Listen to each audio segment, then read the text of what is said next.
So, welcome everyone to yet another amazing session on CFNF Financial Reporting and I hope हमारा audio video एकदम बेहतरीन तरीके से proper है, right? So good morning everyone, good morning मेरे hero लोग। चलो फटाफट सवाल पूछो, आपको तकलीफ दो सवाल पूछ के। एकदम ईमानदारी से बताना, रिवाइज किया एकदम ईमानदारी से, दिल पे हाथ रख के। कैसा दिल पे? जो दिल तुम्हारे पास रहा नहीं, कोई और ले गया। सर अरे बताओ रिवाइज किया कि नहीं किया, ये बताओ फटाफट से, जल्दी से बताओ। यस और नो में जवाब दे देना। डन या रिवीजन किया तो डन लिख देना, या यस लिख देना, जो लिखना लिख देना। नहीं लिखा तो नो लिख देना ईमानदारी से, ठीक है? मैं देखना चाहता हूं वो कौन बदमाश लोग हैं जो नहीं कर रहे, ठीक है? अमित ने किया, गायत्री, प्रशांत, मुस्कान ने किया, निर्दोष। अच्छा निर्दोष नाम देखो, निर्दोष, मैं निर्दोष हूं सर, ठीक है? Okay nice name. Okay Shahbaz ने किया, सलोनी ने किया, ठीक है। रोहन ने किया, ठीक है। तनिष्क ने किया, हर्ष ने किया, निधि ने किया। ऐसा बोलने का आज मैं करके आया क्या sir? Revision, very good. Okay Kriti ने किया, शुभेंद्र ने किया, Lakshmi, Kashyap, Pulkit, okay very good. Okay Saurabh, very good. ये हुई ना बात, मतलब तुम लोग देखो ऐसा रिवीजन करोगे ना, मजा आ जाएगा, एकदम फील आ जाएगी, है ना? सही है हर्ष, गुड। देखो कितना बढ़िया काम कर रहे हो तुम लोग, है ना? तो देखो जिसने भी किया, इतने सारे लोग करने वाले, देखो धीरे धीरे ना ये लोग करके कम हो जाएंगे, है ना? आज मैं करके आया बोलता है नमन। देखो धीरे धीरे रिवाइज करने वाले लोग है ना, क्रॉस द बैच कम हो जाएंगे, लेकिन आपको लास्ट तक बने रहना है। आपको लास्ट तक बने रहना है। अपने को वो हाउसी खेलते तो फुल हाउसी जीत के आना है अपने को भाई। हाँ चलो, very good. Anyways I am proud of you guys. अब तक तो अच्छा चल रहा है तुम्हारा बैच, तुम अच्छे से रिवाइज कर रहे हो। मैं रोज तुमको बेशर्मों की तरह पूछूंगा, रोज तुमको नहीं किया तो तुमको बुरा फील होगा और कुछ नहीं, ठीक है? किया तो बहुत अच्छा फील होगा, तो करके आना है तुमको रोज, ठीक है? चलो तो मेरे ख्याल से अपन ने यस्टरडे जो पढ़ा था एक बार क्विकली मैं रिवाइज करवा दूं, फिर अपन आगे बढ़ेंगे। जैसे मैंने बताया था आपको, अपन क्लास में इतने बार रिवाइज कर लेंगे और घर पे भी तुम एक बार रिवाइज कर लोगे तो तुमको मजा आ जाएगा, एकदम फील आ जाएगी, ठीक है? So let's start the revision in 3, 2, 1 and go. सबसे पहले अपन ने कौन सा इंडेक्स पढ़ा था? मैं नंबर ही भूल गया। ओहो नंबर भूल गए, इश। हाँ क्या था नंबर 16। नाम क्या है? Property plant and equipment, right? तो सबसे पहले अपन ने दो डेफिनेशन पढ़े थे, एक पीपी का था, एक बेरर प्लांट का था, बराबर? पीपी में वो intangible held for use, expected to be use for more than 1 period.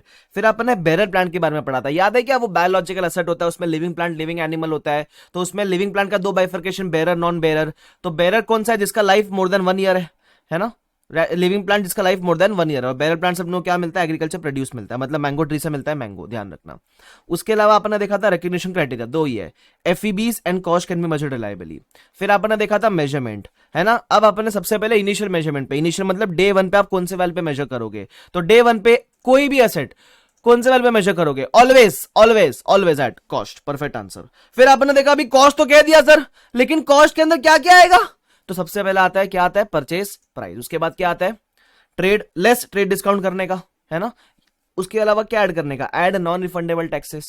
उसके अलावा add all the directly attributable expenses. अब डायरेक्टली एट्रीब्यूटेबल में एक इंपॉर्टेंट बात की थी, वो टेस्टिंग को लेकर थी। तो टेस्टिंग में अगर टेस्टिंग का खर्चा हुआ तो ऐड करना, खर्चा करते समय इनकम हुई तो नेट खर्चा ऐड करना, और अगर आपकी इनकम ज्यादा एक्सीड कर गया आपके एक्सपेंस से भी, तो जो एक्स्ट्रा इनकम है वो आप असर की कॉस्ट से ही एडजस्ट करोगे, दैट इज माइनस करोगे, simple.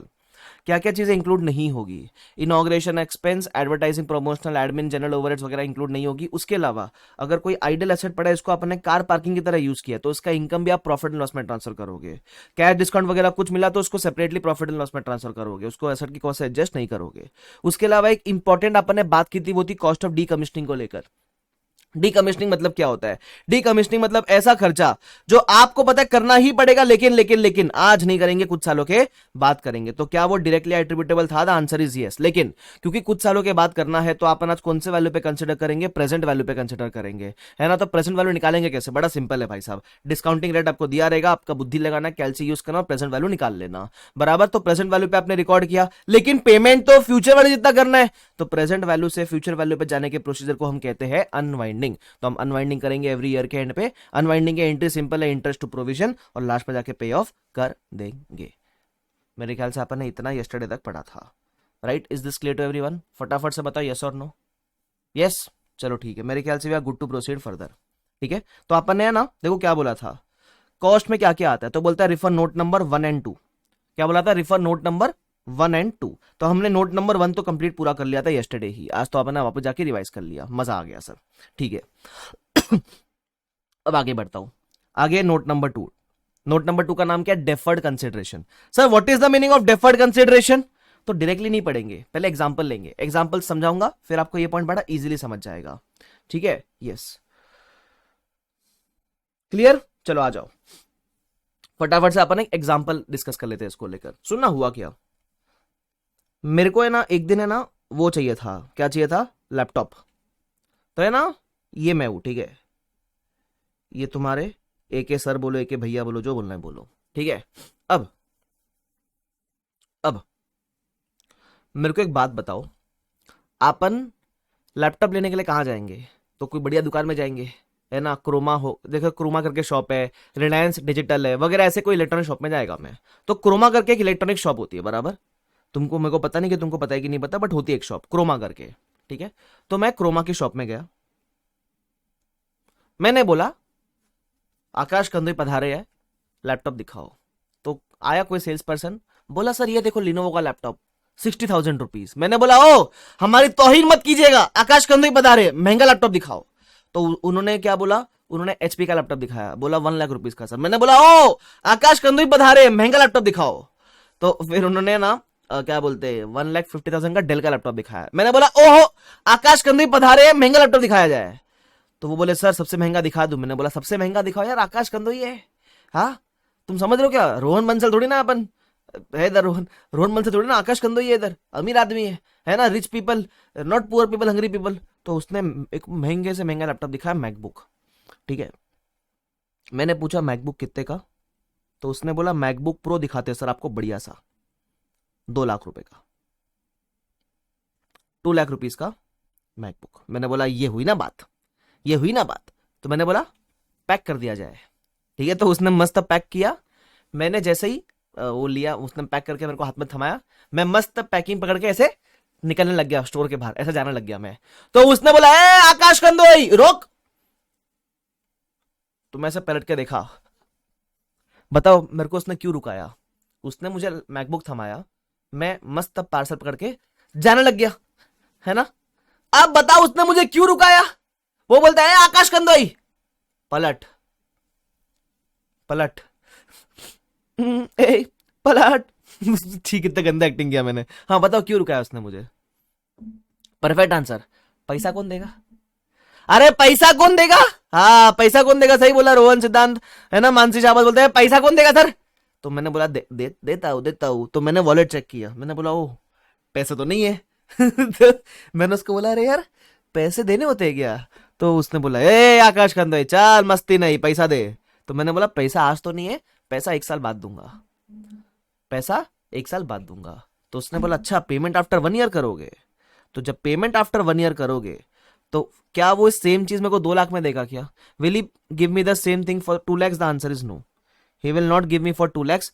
He says that if you are making the payment after 1 year, then you will have to pay 2,20,000. You will have to pay 2,20,000. अब मुझे बताओ, बोलते सर आपके 10 महीने की सैलरी निकल गई इसके अंदर ही। निकल गई तो क्या हो गया? सुनो ना, ध्यान दो। हाँ तो अब मुझे एक बात बताओ, वो मेरे से 20,000 एक्स्ट्रा रुपीज क्यों ले रहा है? Why is he charging me 20,000 extra? अरे very good. He is charging me extra 20,000 for the purpose of interest. है ना, इंटरेस्ट के लिए वो 20,000 एक्स्ट्रा चार्ज मेरे लिए कर रहा है, बराबर। Now my question is, MacBook 2 lakh का ही था, MacBook was of only 2 lakh, he is charging me 2,20,000 because I am making the payment after 1 year. Now the question is, जब मैं असेट को रिकॉर्ड करूंगा, जब मैं पीपीई को रिकॉर्ड करूंगा गाइस, तो मेरे लिए पीपीई की कॉस्ट क्या होगी? मेरे लिए पीपीई की कॉस्ट क्या होगी? विल इट बी 2 लाख और will it be 2,20,000?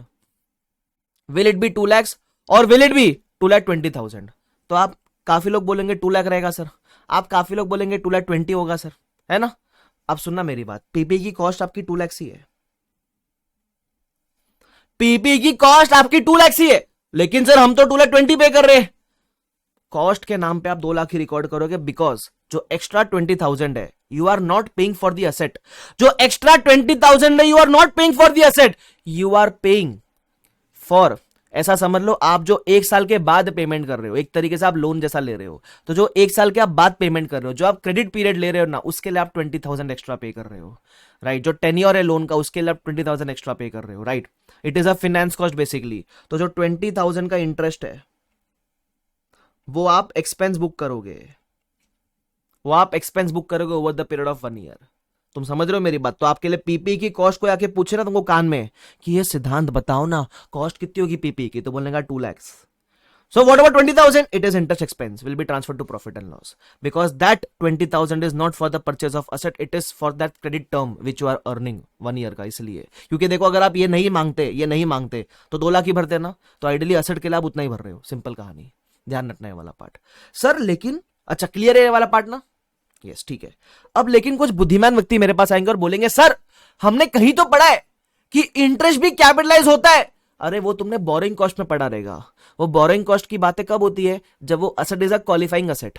Sir qualifying asset क्या होता है हमको नहीं पता, हमने बोरिंग कॉस्ट अब तक पढ़ा है क्या? नहीं। तो एज ऑफ नाउ अपने लिए इंटरेस्ट प्रॉफिट एंड लॉस में जाता है। मैं आपको चलो थोड़ा बोरिंग कॉस्ट का स्ट्रक्चर बता देता हूं कैसा होता है।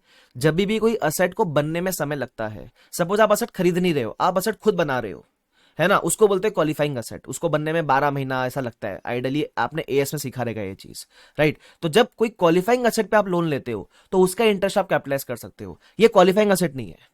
सर क्वालिफाइंग असेट क्या होता है? जिसको बनने में समय लगता है, जिसको आप खुद कंस्ट्रक्ट कर रहे हो, उस पे लोन लिया रहेगा तो उसका इंटरेस्ट कैपिटलाइज होता है।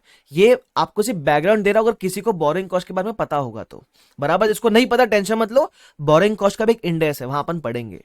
बट एज ऑफ नाउ अपने लिए इंटरेस्ट क्या होगा? Expense out. ध्यान रखना, ठीक है सर, समझ गया। तो देखो ये था components of cost if the asset is purchased. तो रेफर नोट नंबर 1 एंड 2। मेरे ख्याल से अपन ने नोट नंबर 1 और 2 दोनों निपटा दिया है सर। मजा आ गया। Is this clear to everyone guys? Clear है? एब्सोल्युटली क्लियर है सर। चलो आगे बढ़ जाते हैं। आगे क्या बोलता है? Components of asset if asset is self constructed. बोलता है अगर देखो एक तरीका था आपने असेट परचेज कर लिया, अब एक और तरीका है कि आप असेट खरीदो मत, आप असेट खुद कंस्ट्रक्ट कर लो। तो उस केस में कॉस्ट क्या होगी सर? देखो सिंपल सी बात क्या लिखी है, use same principles as purchase asset. मतलब जो आपने चीजें परचेज असेट के लिए डिस्कस की, सेम एप्लीकेबल है फॉर सेल्फ कंस्ट्रक्टेड असेट। सिर्फ फर्क क्या है, यहां परचेज प्राइस नहीं होगा, यहां कंस्ट्रक्शन कॉस्ट होगा, जो भी असेट को बनाने में खर्चा लगा है वो। उसके अलावा जैसे मैंने बताया, जब आप असेट सेल्फ कंस्ट्रक्ट करते हो, मे बी एक क्वालिफाइंग असेट भी हो सकता है। क्या हो सकता है? क्वालिफाइंग असेट हो सकता है। सर क्वालिफाइंग असेट वगैरह क्या होता है? वो आप बोरिंग कॉस्ट में पढ़ोगे। तो it can be a qualifying asset. अगर वो है तो आप फिर बोरिंग कॉस्ट भी कैपिटलाइज करोगे। बोरिंग कॉस्ट भी कैपिटलाइज होता है, कैपिटलाइज्ड ऑन क्वालिफाइंग असेट। अगर किसी को क्वालिफाइंग असेट वाली बात समझ नहीं आई, छोड़ देना भाई। मैं ये क्वालिफाइंग असेट वाली बात उनके लिए कर रहा हूं जिनको शायद एएस का थोड़ा बहुत ज्ञान है, ठीक है, ध्यान रखना। तो अगर आपको असेट को बनने में समय लगता है तो जो सेम लॉजिक अपन ने परचेज वाले के लिए डिस्कस किया वो, और बोरिंग कॉस्ट भी कैपिटलाइज होगा। बोरिंग कॉस्ट की बातें देखो अलग से इंडेक्स में होती है, इंडेक्स 23 में, तो अपन वहां अलग से कवर करेंगे उसको, चिंता मत करना। I hope this is clear to everyone. ठीक है क्या? चलो मेरे ख्याल से we are good to proceed further. Okay आगे बढ़ जाते हैं। तो अपन ने अगर असेट खरीदा तो कॉस्ट क्या होगी इसकी बात कर ली। अगर अपन ने असेट सेल्फ कंस्ट्रक्ट किया तो कॉस्ट क्या होगी, अपन ने उसकी बात कर ली। अब अपन डिस्कस करेंगे अगर आपने असेट को एक्सचेंज में एक्वायर किया। गाइस एक्सचेंज में, एक्सचेंज का मतलब समझता है? बार्टर सिस्टम, है ना, एक हाथ दे एक हाथ ले, ठीक है। तो इसको लेकर अपन नोटबुक में एग्जांपल डिस्कस करते हैं। अगर आपने एक्सचेंज में एक्वायर किया तो क्या होगा? ठीक है, आ जाओ, आओ गाइस, आओ मोदी जी, आओ आओ, लिखना एक्सचेंज ऑफ असेट्स, ठीक है। बार्टर सिस्टम बेसिकली मतलब नॉर्मली अपन असेट खरीदते हैं तो पैसा देते हैं, यहां पैसा नहीं देंगे, यहां दूसरा कोई असेट देंगे, ठीक है। चलो एक काम करते हैं, अपन एग्जांपल लेते हैं, ठीक है। तो एक कंपनी है एके लिमिटेड, ठीक है। अब इसने ट्रांजैक्शन किसके साथ किया पता है क्या? He is doing the transaction with, अपने क्लास में कोई बच्चा ले लेते, चलो तुषार का नाम ले लेते, एग्जांपल लेते तुषार का, ठीक है। तुषार, अरे गोलमल का तुषार, ई और ना ओ, ए ओइंग ए ओइंग ए ओइंग, वो वाला तुषार अपना, ठीक है। हाँ तो अभी अपन एक के पॉइंट ऑफ व्यू से बात करेंगे। तो सुनना हुआ क्या, मैंने और तुषार ने ना एक दिन बात करी, एक दिन क्या करी मैंने और तुषार ने, एक दिन मैंने और तुषार ने बात करी सर, ये कैसी बात करी हमने? मेरी और तुषार की बातें ऐसी होती है। एक सेकंड रुक जाना, मैं चार्जर लगा देता हूँ, ठीक है? हाँ, तो मेरी और तुषार की बातें ना ऐसी होती है, ठीक है? तो एक दिन मैंने और तुषार ने बात करी, तुषार को मैंने बोला सुन ना तुषार, तेरे पास आईफोन बढ़िया है, तेरे पास बहुत अच्छा आईफोन है, मुझे तेरा आईफोन दे देना। तो तुषार ने बोला ये लो सर, आपको दिया मैंने आईफोन। तो मैंने तुषार से आईफोन ले लिया। अब तुषार बोला सर बदले में मुझे क्या दोगे? तो मैंने तुषार को बोला ये ले कैलकुलेटर, तू मुझे आईफोन देगा, मैं तुझे कैलकुलेटर देगा। तुषार बोला सर माथे पे कुछ लिखा है क्या मेरे? हाँ हाँ, ओइंग, ये सब कुछ लिखा है क्या मेरे माथे पे सर? हाँ, ये क्या हिसाब हुआ कि आईफोन लेके कैलकुलेटर देने का? तो मैंने तुषार को बोला देख तुषार, तू सीए स्टूडेंट है, ये कैलकुलेटर कोई आम कैलकुलेटर नहीं है, इधर ऊपर सेंसर है, उसको बस ऐसा क्वेश्चन दिखाने का, सेंसर में सिर्फ क्वेश्चन दिखाने का, ऑटोमेटिक ऐसा आंसर लेकर आएगा। तुषार बोला हाँ, क्या बात कर रहे हो सर? नहीं नहीं मैं नहीं मानता। मैं बोला हाँ मिलता है भाई, ऐसे ये कैलकुलेटर है। तो मेरे और तुषार के बीच में क्या हुआ? ट्रांजैक्शन हुआ, जहां मैंने तुषार को बोला कि तू मुझे एक असेट देना, दैट इज असेट एक्वायर्ड। इसको मैं प्यार से इनकमिंग असेट बोलता हूं। तो मेरे लिए इनकमिंग असेट क्या है? आईफोन 14 मान लेते हैं, ठीक है? और आउटगोइंग असेट कौन सा है? Asset given up.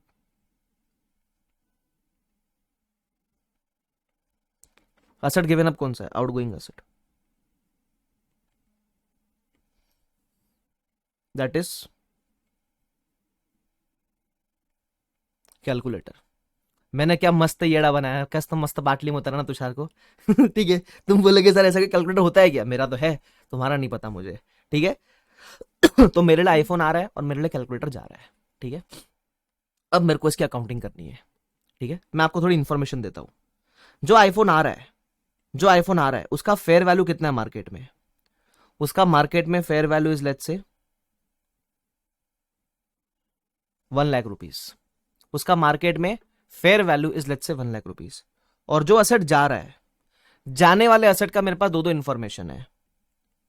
मेरे पास फेयर वैल्यू भी है जो है 90,000 रुपीज, 90,000 का कैलकुलेटर है ना मेरा वाला। तो जो मेरा फेयर वैल्यू है वो है 90,000 रुपीज।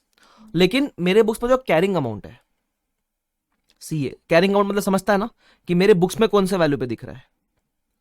वो दिख रहा है एट 60,000, ठीक है? मेरे बुक्स में दिख रहा है 60,000, बट बाजार में इसकी वैल्यू 90,000 रुपीज है। तुमको समझ आता है मैंने क्या बोला हीरो लोग? तुमको समझ आता है मैंने क्या बोला? ठीक है सर। अब मैं ना इसकी एंट्री मारूंगा, सुनना मेरी बात ध्यान से। I will pass a journal entry. Entry कैसे पास करूंगा सर? हमेशा विजुअलाइज करना एंट्री कैसे बननी चाहिए। मेरे लिए जो असेट आ रहा है वो मैं डेबिट करूंगा, और जो मेरे लिए असेट जा रहा है वो मैं क्रेडिट करूंगा। मैं आकाश कंदे के पॉइंट ऑफ व्यू से बात कर रहा हूं। तो जो मेरे लिए असेट आ रहा है मैं डेबिट करूंगा, तो मेरी एंट्री क्या बनेगी? मैं बोलूंगा आईफोन 14 अकाउंट डेबिट। और जो मेरे लिए असेट जा रहा है मैं क्रेडिट करूंगा, मैं बोलूंगा टू कैलकुलेटर अकाउंट। ये मैंने कर दिया। देखो, अंदर आने वाला असेट कौन से वैल्यू पे रिकॉर्ड होगा उसकी बातें करते हैं। लेकिन आपको मैंने कल एक बात सिखाई थी, जिसने रिवाइज का उसको जवाब आना चाहिए। जवाब दोगे, बाहर जाने वाली कोई भी चीज कौन से वैल्यू पे बाहर जाती है?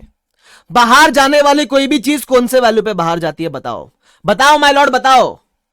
बाहर जाने वाली कोई भी चीज कौन से वैल्यू पे बाहर जाएगी? Perfect answer. बाहर जाने वाली कोई भी चीज हमेशा कैरिंग अमाउंट पे बाहर जाती है, ध्यान रखना। तो 60,000 पे जाएगी बाहर, always at carrying amount. Perfect answer, always at carrying amount. तो अब बेवकूफों की तरह आईफोन को भी 60 पे मत रिकॉर्ड कर लेना, ऐसा नहीं होता है, ऐसा नहीं होता है। अब द क्वेश्चन इज, देखो हमको ये तो मालूम पड़ गया कि बाहर जाने वाला असेट कौन से वैल्यू पे बाहर जाएगा। अब एक ही सवाल बचता है कि ये जो असेट अंदर आया है इसको हम कौन से वैल्यू पे रिकॉर्ड करें सर, है ना? तो बस इसके लिए ही हमारे पास एक प्रोविजन है। वो क्या बोलता है सुनना, प्रोविजन क्या बोलता है सुनना। इसके लिए हमारे पास क्या है? प्रोविजन है कि इनकमिंग एसेट को कौन से वैल्यू पे रिकॉर्ड किया जाए सर।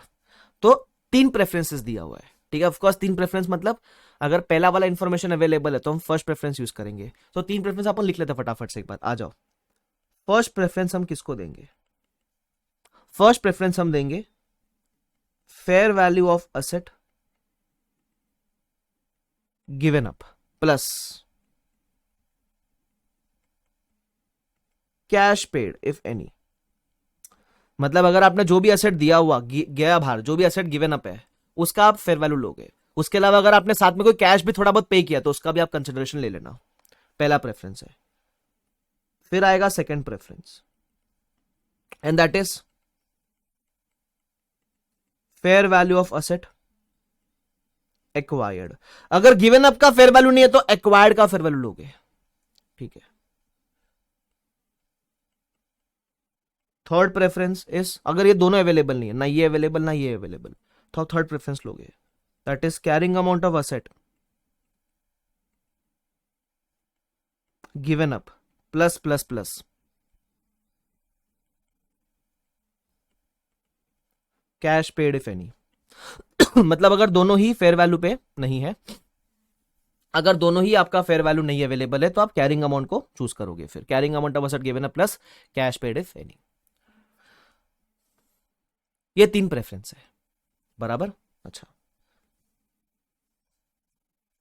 अब मुझे बताओ, हम पहले देखेंगे हमारे पास ये वाला इंफॉर्मेशन अवेलेबल है क्या। तो पहला प्रेफरेंस क्या बोलता है, fair value of asset given up plus cash paid. देखो कैश तो आपने कुछ पे नहीं किया, छोड़ दो, लेकिन क्या हमारे पास fair value of asset given up है क्या। सर गिवन अप मतलब कैलकुलेटर, इसका फेयर वैल्यू है सर, है 90,000। तो अब ये प्रेफरेंस हम कहां यूज करेंगे, इनकमिंग असेट के लिए या आउटगोइंग असेट के लिए। बुद्धि लगाना, बाहर जाने वाला असेट कैरिंग अमाउंट पे जाएगा, ये हमको ऑलरेडी वैल्यू पता है।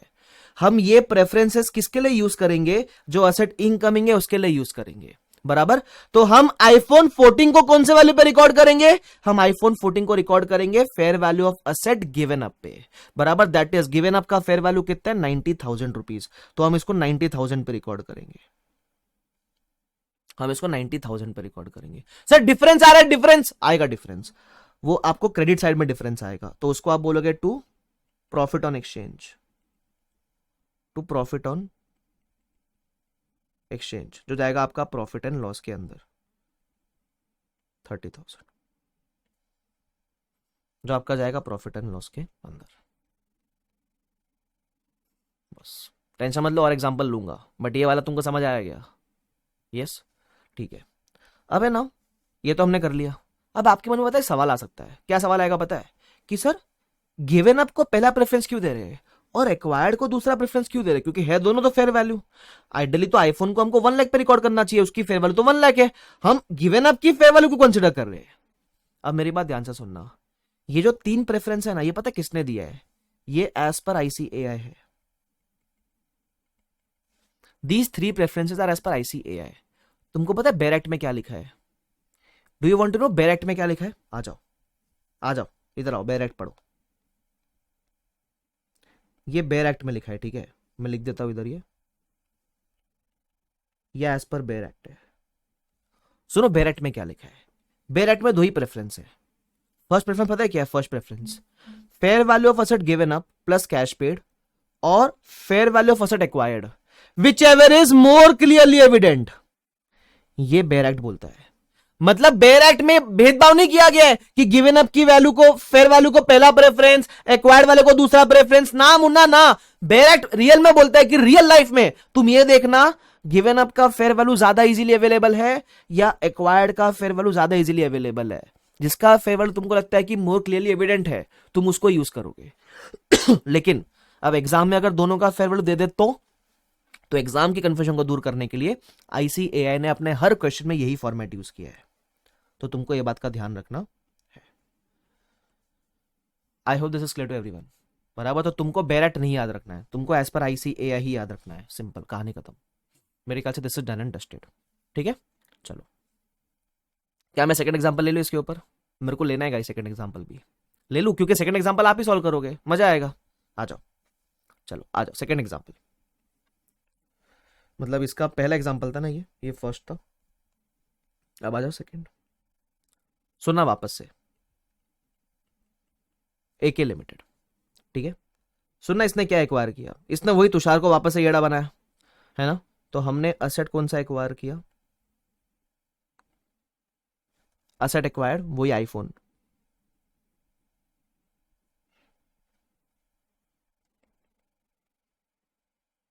आईसीएआई ने इंडेक्स को ए समझ कर रखा है। अरे ऐसा नहीं है बाबा, तुम क्यों बेचारे देखो, तुमको एक बात बोलता हूँ, आईसीएआई ने जो भी कर रखा हो हमेशा अप्रिशिएट करने का। मैं बताता हूँ क्यों। डिग्री वही देगा ना तुमको, जो इंस्टीट्यूट तुमको डिग्री देने वाला है ना, उसको दिल से कभी गाली मत बको। चलो दिल से बक दो, मुंह पे मत बको। पता है क्यों? देखो सिंपल सी बात है, मतलब जिसका खाने वाले अपन फ्यूचर में, उसको नहीं बकेंगे गाली। ठीक है, एटलीस्ट सीए बनने तक तो नहीं बकने का। मेरा सिंपल फिलोसॉफी है भाई। ठीक है, तुम सीए बनने के बाद जो बकना बको, बनने तक नहीं बकने का। क्योंकि देखो डिग्री वहीं से मिलेगी, तो एटलीस्ट अच्छा अच्छा बोलेंगे ना। तो देखो मैं ऐसा थोड़ा लॉ ऑफ यूनिवर्स वगैरह में मानता हूँ। व्हेन यू से गुड थिंग्स अबाउट एनीवन, तो तुम थोड़ा अच्छा फील करोगे, तुमको उसके बारे में पढ़ने का मन करेगा, तुमको उसकी डिग्री लेने का मन करेगा। वरना कोर्स से नफरत हो जाएगी, जो नहीं होनी चाहिए। कैसा भी हो, कैसा भी हो, देखो हर कोर्स में ना थोड़ा बहुत ऊपर नीचे रहता है। हर कोई भी किताब उठा के देख लो, तुम ऊपर नीचे रहेगा, है ना। कोई भी, मैं जैसे सीएफए भी कर रखा है मैंने, तो सीएफए की इंस्टीट्यूट के मॉडल में भी गलतियां है। ये गलती भाई, तो ये गलती नहीं दिया आईसीआई की, ये क्लैरिफिकेशन दिया है। बट मतलब तुमको गलतियां दिखेगी तो ऐसे गाली गलौज मत करना, ठीक है, आईसीआई को लेकर। ठीक है, एनीवेज, ऐसा बोलने का आईसीआई बेस्ट है। मैं बोलूं सुबह ना उठ के ना आईसीआई के वेबसाइट खोल के ऐसा एक बार आरती उतार लेने का उसका, ठीक है। चलो, तो ऐसा एक्वायर किया अपन ने आईफोन। इसका फेयर वैल्यू कितना है सर? तो इसका फेयर वैल्यू आपको ऑलरेडी पता है, इट इज 1 लाख। और उसके अलावा असेट गिवन अप कौन सा है?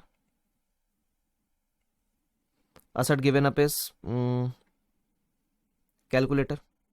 अच्छा, असेट गिवन अप में देखना क्या है, अब मैं थोड़ा कहानी में लाता हूँ twist. Thought for the day बोलते हैं, स्कूल में होता था ना thought for the day. School से याद आया तुमको, चले किस्सा बताऊंगा लेकिन एग्जाम्पल के बाद, ठीक है। असेट गिवन अप में है कैलकुलेटर, और मैंने कैश भी दिया थोड़ा। तो मैंने सुनना कैसा दिया, जो कैलकुलेटर दिया।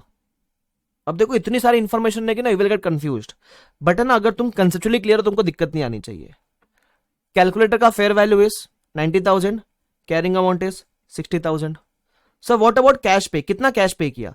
अब देखो बुद्धि लगाओ, अब एक कैश का तो फेयर वैल्यू कैरिंग अमाउंट थोड़ी ना होता है, कैश का तो सब कुछ सेम ही होता है ना। तो कैश आपने 20,000 रुपीज का पे किया। We paid a cash of 20,000 rupees. मेरे को है ना जर्नल एंट्री चाहिए। तुम्हें ना जब जर्नल एंट्री पास करोगे, whenever you pass a journal entry, what you need to do is, ये पढ़ लेना एक बार। देखते तुम्हारा इंटरप्रिटेशन स्किल कितना है। एंट्री पास करोगे, मुझे तुमसे एंट्री से पता है क्या चाहिए? मेरे को तुमसे एंट्री से चाहिए कि प्रॉफिट कितना आता है। जैसा अपन ने ऊपर वाले एंट्री में कैसे प्रॉफिट एंड एक्सचेंज निकाला था, बैलेंसिंग फिगर, मेरे को बैलेंसिंग फिगर चाहिए। Time starts now, giving you 30 seconds. करो। सर आपने कल भी नहीं बताया, मैम से लड़ाई क्यों होने वाली? तेरे बताऊंगा ना, तुम टेंशन क्यों लेते हो? अपन क्लास में मजे करेंगे, टेंशन मत लो, तुम पढ़ाई भी करेंगे, मजे भी करेंगे।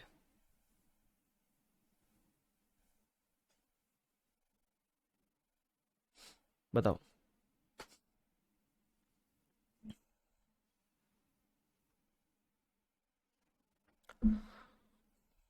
ओके, मेरे को काजल ने 30,000 आंसर किया, कृष्णन ने 50,000 आंसर किया, माधव ने 10,000 आंसर किया है। सिद्धांत ने बोला कोई प्रॉफिट नहीं आएगा सर। कशिश ने 50,000 बोला। किसी ने लॉस बोला, किसी ने बोला नो प्रॉफिट। राहुल बोलता है लॉस है सर। ठीक है, और मजा आ रहा है। देखो तुम ऐसे वैरायटी लाओगे ना आंसर में, कितना अच्छा लग रहा है मुझे, है ना। कोई 10,000 का लॉस बोल रहा है, कोई बोलता है सर लॉस प्रॉफिट छोड़ो सर, कुछ होएगा ही नहीं सर। कोई बोलता है 30,000 का प्रॉफिट होएगा सर, कोई बोलता है 50 का प्रॉफिट होएगा सर, कोई बोलता है 10 का प्रॉफिट होएगा सर। ऐसा देखो वैरायटी लाओ ना। आप जाकर दुकान में कैसे बोलते हैं, भैया जी जरा वैरायटी दिखाइए भैया जी सलवार कमीज में। हाँ, ये हुई ना बात। तुम लोग कितना प्यारे प्यारे आंसर कर रहे हो, वाह मजा आ गया, एकदम फील आ गई। सुनना, मेरे को ना एक ही दिखा, बाकी सब रॉन्ग है, ठीक है। किसी ने बोला कैरिंग अमाउंट ऑफ कैलकुलेटर किधर है? देखो आधे लोग की तो है ना ब्लैक ब्लैक खेल रहे हैं। अबे ये दिख रहा नहीं है क्या तुम लोग को? हा? ये सिद्धांत ही ऐसे सवाल पूछता है। एक सिद्धार्थ और सिद्धांत है, ये कौन सा था? रुको एक सेकंड, इसको पकड़ने दो जाना मेरे को। ये सिद्धार्थ है। बताओ यार, क्या है यार सिद्धार्थ, यार तू नाम सिद्धार्थ है तेरा, कहाँ सिद्धार्थ मल्होत्रा को कियारा अडवाणी मिल गई और तू देख यार, क्या है यार, क्या बोले तेरे को मैं, छोड़, ध्यान दे इधर। सुनना, एंट्री का पहले एंट्री मार लेने का। देखो मैं आपको इसका लॉजिक बताता हूँ। पहले एंट्री मार लो, क्या आ रहा है? आईफोन आ रहा है, तो बोलने का आईफोन 14 अकाउंट डेबिट, ठीक है। क्या बाहर जा रहा है? तो बोलने का टू कैलकुलेटर, बाहर जा रहा है। उसके अलावा और क्या पे कर रहे हो, कैश भी पे कर रहे हो तो कैश भी बाहर करो। चलो किया बाहर।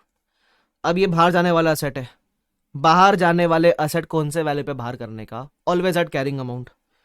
कैलकुलेटर का कैरिंग अमाउंट कितना है, 60,000, तो पहले कैरिंग अमाउंट वाले को बाहर कर। कैश बैंक का यही फेयर वैल्यू है, यही कैरिंग अमाउंट है, चल बाहर कर। इनको अपन ने किस पे बाहर किया, always at carrying amount, always at carrying amount, ठीक है। अब सवाल आता है कि मैं इसको कौन से वैल्यू पे रिकॉर्ड करूंगा, आईफोन को। तो प्रेफरेंस देखो, याद नहीं था, देख लो ऊपर क्या बोलता है। पहला preference, fair value of asset given up plus cash paid if any. देखो अपन ने यहां गिवन अप में दो असेट दिया है। आइडियली आप ये प्लस कैश पेड नहीं लिखोगे तो भी समझ में आता है, बिकॉज इंप्लाइड है कि आपने गिवन अप में दो असेट दिया हुआ है, बट मैं स्पेसिफिकली मेंशन करता हूं क्योंकि आधे लोग भूल जाते हैं। तो अपने को कौन से वैल्यू पे आईफोन को रिकॉर्ड करना है, जो भी गिवन अप दिया है ना आपने, जो भी असेट दिया है उसके फेयर वैल्यू पे रिकॉर्ड करना है। क्या उसकी फेयर वैल्यू है ना सर, कैलकुलेटर दिया है उसकी फेयर 90,000, उसके अलावा कैश भी तो दिया है ना सर, कैश की फेयर वैल्यू इज 20,000। तो आप आईफोन को कौन से वैल्यू पे रिकॉर्ड करोगे, ये दोनों की टोटल फेयर वैल्यू पे, दैट इज 1,10,000 पे रिकॉर्ड करोगे हीरो लोग।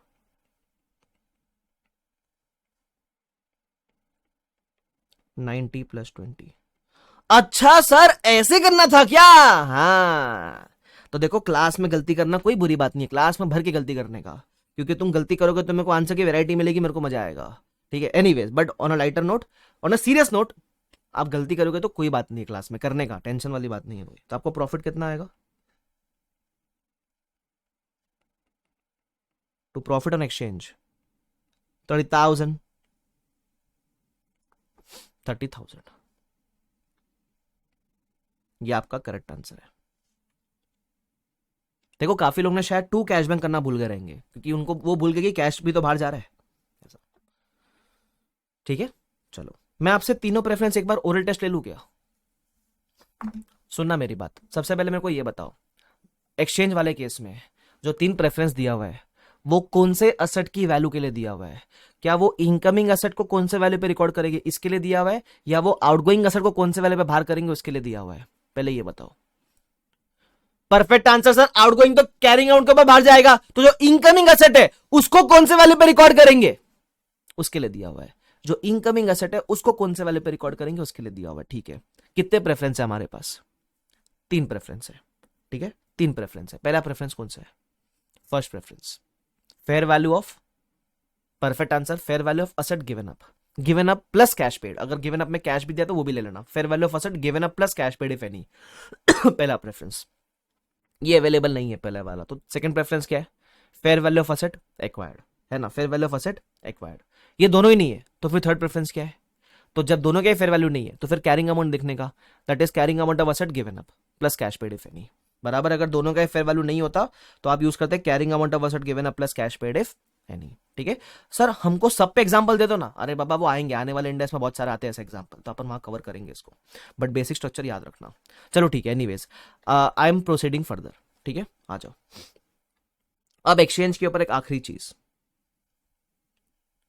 अभी भी मैं एक्सचेंज की बात कर रहा हूं, बट कभी कभी पता है क्या होता है, एक कंसेप्ट है एक्सचेंज का जहां वो बोलता है the exchange, the transaction of exchange lakhs commercial substance, the transaction of exchange lakhs commercial substance. Sir इसका मतलब क्या है, what is the meaning of lakhs commercial substance. अलग अलग आएगा ऑफकोर्स नवीन यार, हाँ नवीन पूछता सर तीनों में तो आंसर अलग अलग आएगा, ऑफकोर्स अलग अलग आएगा बाबा, तभी तो जो पहला अवेलेबल है वो यूज करेंगे ना। What is the meaning of transaction lacks commercial substance, example देने का ट्राई करता हूं, ठीक है।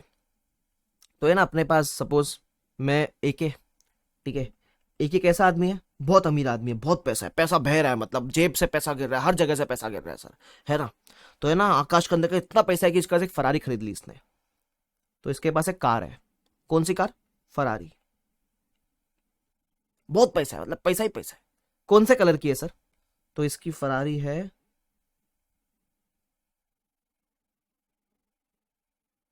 ना, ऐसी फरारी है, ठीक है, दरवाजा है, समझ गया ना तुम, ब्लैक कलर की, ब्लैक कलर की फरारी है मेरे पास, ठीक है, ओके। अब है ना मैंने सोचा और एक और बंदा है, एक और अमीर आदमी पकड़ो इधर को, एक और अमीर आदमी है, चलो कशिश, आपकी कशिश में मदहोश है, वाह।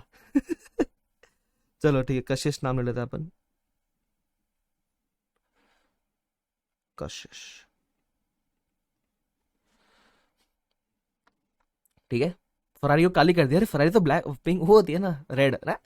कशिश है अपने पास। अब कशिश कैसा है, कशिश थोड़ा वो रंगीन आदमी है, ठीक है। तो इसके पास भी एक कार है, इसके पास भी एक कार है, ठीक है, इसके पास भी कार है, फरारी है, फरारी है, लेकिन कौन से कलर की है सर? मैंने क्या कहा, कशिश थोड़ा रंगीन आदमी है, ठीक है। तो Ferrari looks like omni sir, अरे तुम काम से काम रखो ना। हाँ।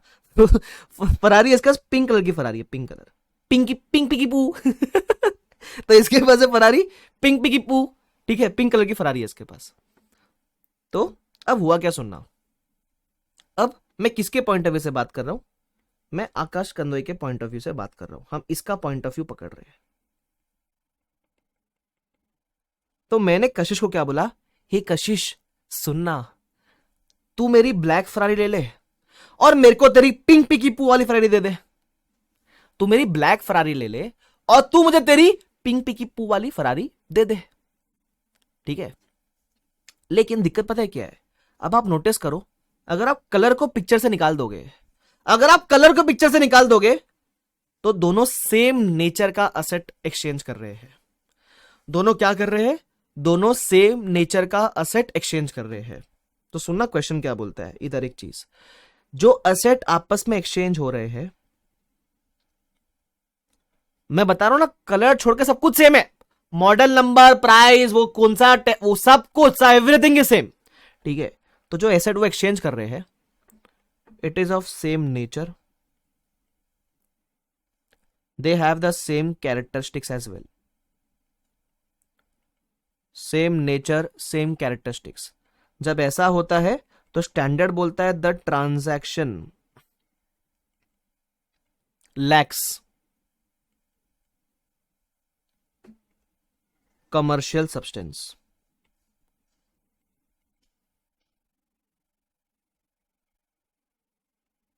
ऐसे केस में भी से the transaction lacks commercial substance. तो अब क्या किया जाए सर, सिंपल सी बात करना, सुनना ध्यान से मेरी बात, मैं आपको इंफॉर्मेशन दे रहा हूं थोड़ा एक्सटेंडेड। ये जो ब्लैक फरारी है, इसकी कैरिंग अमाउंट है 1 CR, कैरिंग अमाउंट है 1 CR, और इसकी फेयर वैल्यू है 1.2 CR। अब क्योंकि इसका नेचर सेम है, तो इसकी कैरिंग अमाउंट है 1 CR और इसकी फेयर वैल्यू है 1.2 CR, ठीक है। अब आकाश कंदोई के अगर आप पॉइंट ऑफ व्यू से बात करोगे, आकाश कंदोई के पॉइंट ऑफ व्यू से, तो इसने क्या एक्वायर किया रहेगा, इसने अपनी ब्लैक फरारी दे दी और पिंक वाली ले ली, तो इसने एक्वायर किया पिंक फरारी, और गिवन अप इसके लिए क्या है, ब्लैक फरारी, जो इसके पास थी ब्लैक उसने दे दी,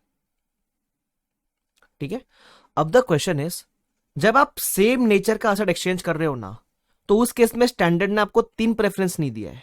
नॉर्मली अपने पास 3 प्रेफरेंस होते हैं ना रिकॉर्ड करने के, तो यहां 3 प्रेफरेंसेस नहीं है, there are no 3 preferences here sir, why? आप खुद सोचो कि आप सेम नेचर का असेट एक्सचेंज कर रहे हो, तो उस केस में स्टैंडर्ड ने सिर्फ है ना एक ही प्रेफरेंस दिया है। अब वो एक प्रेफरेंस क्यों दिया तुमको वो भी समझेगा, सुनना। स्टैंडर्ड ने आपको सिर्फ एक प्रेफरेंस दिया है, ओनली 1 प्रेफरेंस। वो बोलता है आप फिर 3 प्रेफरेंस नहीं यूज करोगे कि पहला ये देखो फिर ये देखो, ना ना ना ना ना, सिर्फ एक प्रेफरेंस दिया हुआ है, and that 1 preference is only carrying amount of asset given up plus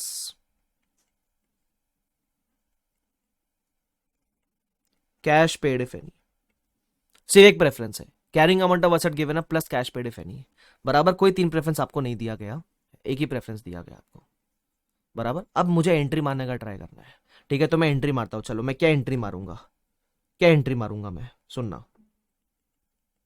हमेशा विजुअलाइज करो क्या आ रहा है और क्या जा रहा है। तो मेरे लिए तो फरारी एक आ रही है, कौन सी वाली, पिंक वाली, तो मैं बोलूंगा फरारी पिंक वाली अकाउंट डेबिट। 2 फरारी ब्लैक वाली जो बाहर जा रही है, देखो बाहर जाने वाली फरारी कौन से वैल्यू पे बाहर जाने वाली फरारी 1 CR पे बाहर जाएगी, ठीक है। अब नॉर्मली क्या होता था, जो इनकमिंग एसेट है उसके लिए हम 3 प्रेफरेंस चेक करते थे ना। हम पहले बोलते थे चेक करेंगे fair value of asset given up हमारे पास है क्या, तो हम बोलेंगे है सर, बराबर। लेकिन जहां ट्रांजैक्शन लैक्स कमर्शियल सब्सटेंस, वहां एक्वायर्ड वाले पे भी एक ही प्रेफरेंस है, and that is carrying amount of asset given up. तो मुझे बताओ what is the carrying amount of asset given up, that is 1 CR only. तो क्योंकि आप इनकमिंग एसेट को भी कैरिंग अमाउंट पे रिकॉर्ड कर रहे हो, तो will there be any profit and loss, the answer is no, the answer is no. अब एक बात बताओ सर, ठीक है हमको ये समझ गया कि आपने एक ही प्रेफरेंस दिया, ये बताओ ऐसा क्यों किया गया इस केस में, ऐसा क्यों किया गया इस केस में? पता है होता क्या था, लोग चीटिंग करते थे। चीटिंग पता है क्या करते थे, सपोज आकाश कंदोई को थोड़ी प्रॉफिटेबिलिटी इंक्रीज करनी है, तो है ना वो सेम नेचर का असेट एक्सचेंज कर लेता था। अब अगर आप इसको फेयर वैल्यू पे रिकॉर्ड करने को दोगे, तो आप इसको 1.2 पे रिकॉर्ड करोगे और 20 लाख का प्रॉफिट बुक हो जाएगा। लेकिन सब्सटेंस में तुम जब सेम नेचर का असेट एक्सचेंज कर रहे हो, तो क्या का प्रॉफिटेबिलिटी? जब तुम्हारा असेट का नेचर ही सेम है, तो वो स्टैंडर्ड को समझ गया कि company cheating point of view से ऐसा करती थी, राइट। तो ये एक ही प्रेफरेंस पता है क्यों दिया गया, क्योंकि जब उन्होंने एक ही प्रेफरेंस दिया ना, तो आप जब सेम नेचर का असेट एक्सचेंज करोगे ना, तो कभी भी एक्सचेंज में प्रॉफिट नहीं आएगा, ना ही प्रॉफिट आएगा ना ही लॉस आएगा। वो यही चाहते थे कि जब सेम नेचर का असेट एक्सचेंज हो रहा है, तो वो सेम वैल्यू पे एक्सचेंज होना चाहिए, वो उसके अंदर कोई प्रॉफिट लॉस नहीं आना चाहिए। तो why they give only one preference, आप पूछेंगे ना वाई एक प्रेफरेंस क्यों है, because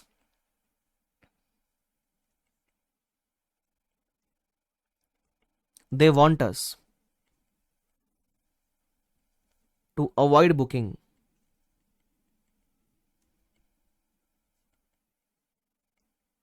any profit on exchange।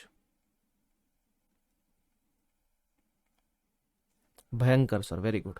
They want us to avoid booking any profit on exchange.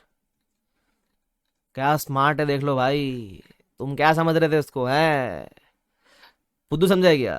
समझ रहे हो, इंडेक्स ऐसा वैसा नहीं है भाई, भयंकर एकदम। सर ये हमको कैसे मालूम पड़ेगा transaction is lacking commercial substance? Question में देख लेना, अगर सेम नेचर का सेट एक्सचेंज हो रहा है, वो तुमको कहीं ना कहीं थोड़ा सा हिंट देगा, तो तुमको समझ में आ जाएगा कि सेम नेचर का असेट है। तो उस केस में एक ही प्रेफरेंस है इनकमिंग असेट के लिए, that is carrying amount of asset given up, simple. लिखा गया हीरो लोग, लिख लो फटाफट से, बाकी है तो गिविंग यू 20 सेकेंड्स। चलो तुमको 30 सेकेंड्स दिया, 20 भी कम पड़ता है ना गाइस, तुमको 30 दिया। चलो काउंटिंग करूं, 30, 29, 28, 21, 17, 16, 15, 7, 6, 2, 1। या सर कमर्शियल सब्सटेंस नहीं है लेकिन फिर भी कैरिंग वैल्यू में एक्सचेंज है, कॉस आपके डेप्रिसिएशन की रेट अलग है, तो उस डेप्रिसिएशन की बातें अपन करेंगे, ठीक है। अब तक आएगा डेप्रिसिएशन वाले पॉइंट पे? नहीं, छोड़ दो। डेप्रिसिएशन का अभी बातें मत करो बाबा, मैंने सबको सिखाया नहीं डेप्रिसिएशन। नमन क्वेश्चन में आएगा वो, फिर भी नहीं आएगा प्रॉफिट, ऐसा मत ले तू।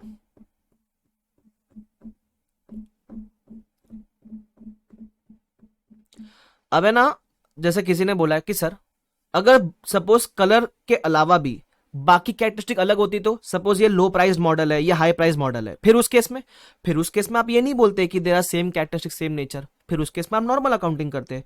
देखो ये प्रूव करना पड़ेगा पहले आपको, ठीक है, मतलब real life point of view से बात कर रहा हूं कि they are of same nature same cat, सब कुछ सेम है, और ये बहुत रेयर होगा, बट ऑफकोर्स रेयर केस को भी कवर करना पड़ेगा ना यार।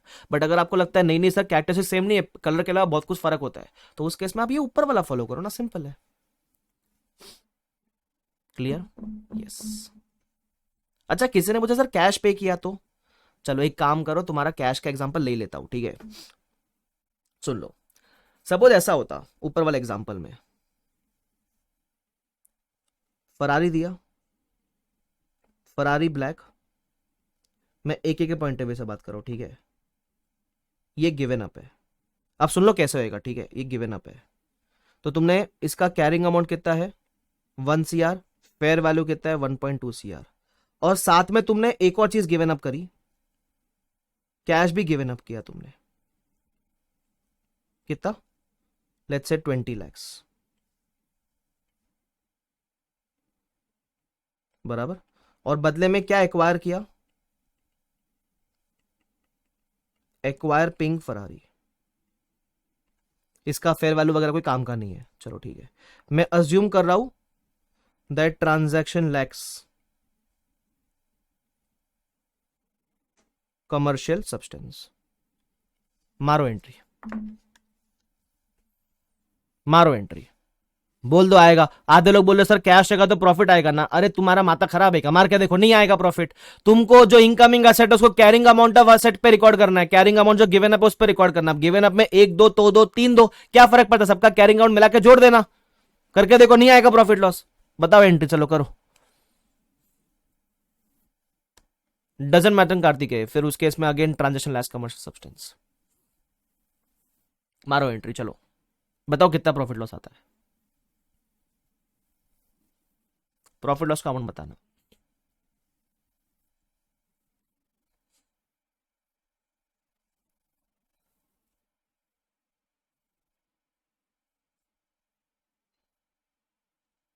सक्षम कहते हैं नहीं आएगा सर प्रॉफिट लॉस। बाकी लोग zero profit loss, no profit loss. मेरे ख्याल जिनको भी क्वेरी थी सॉल्व हो गई कि नहीं आएगा प्रॉफिट लॉस।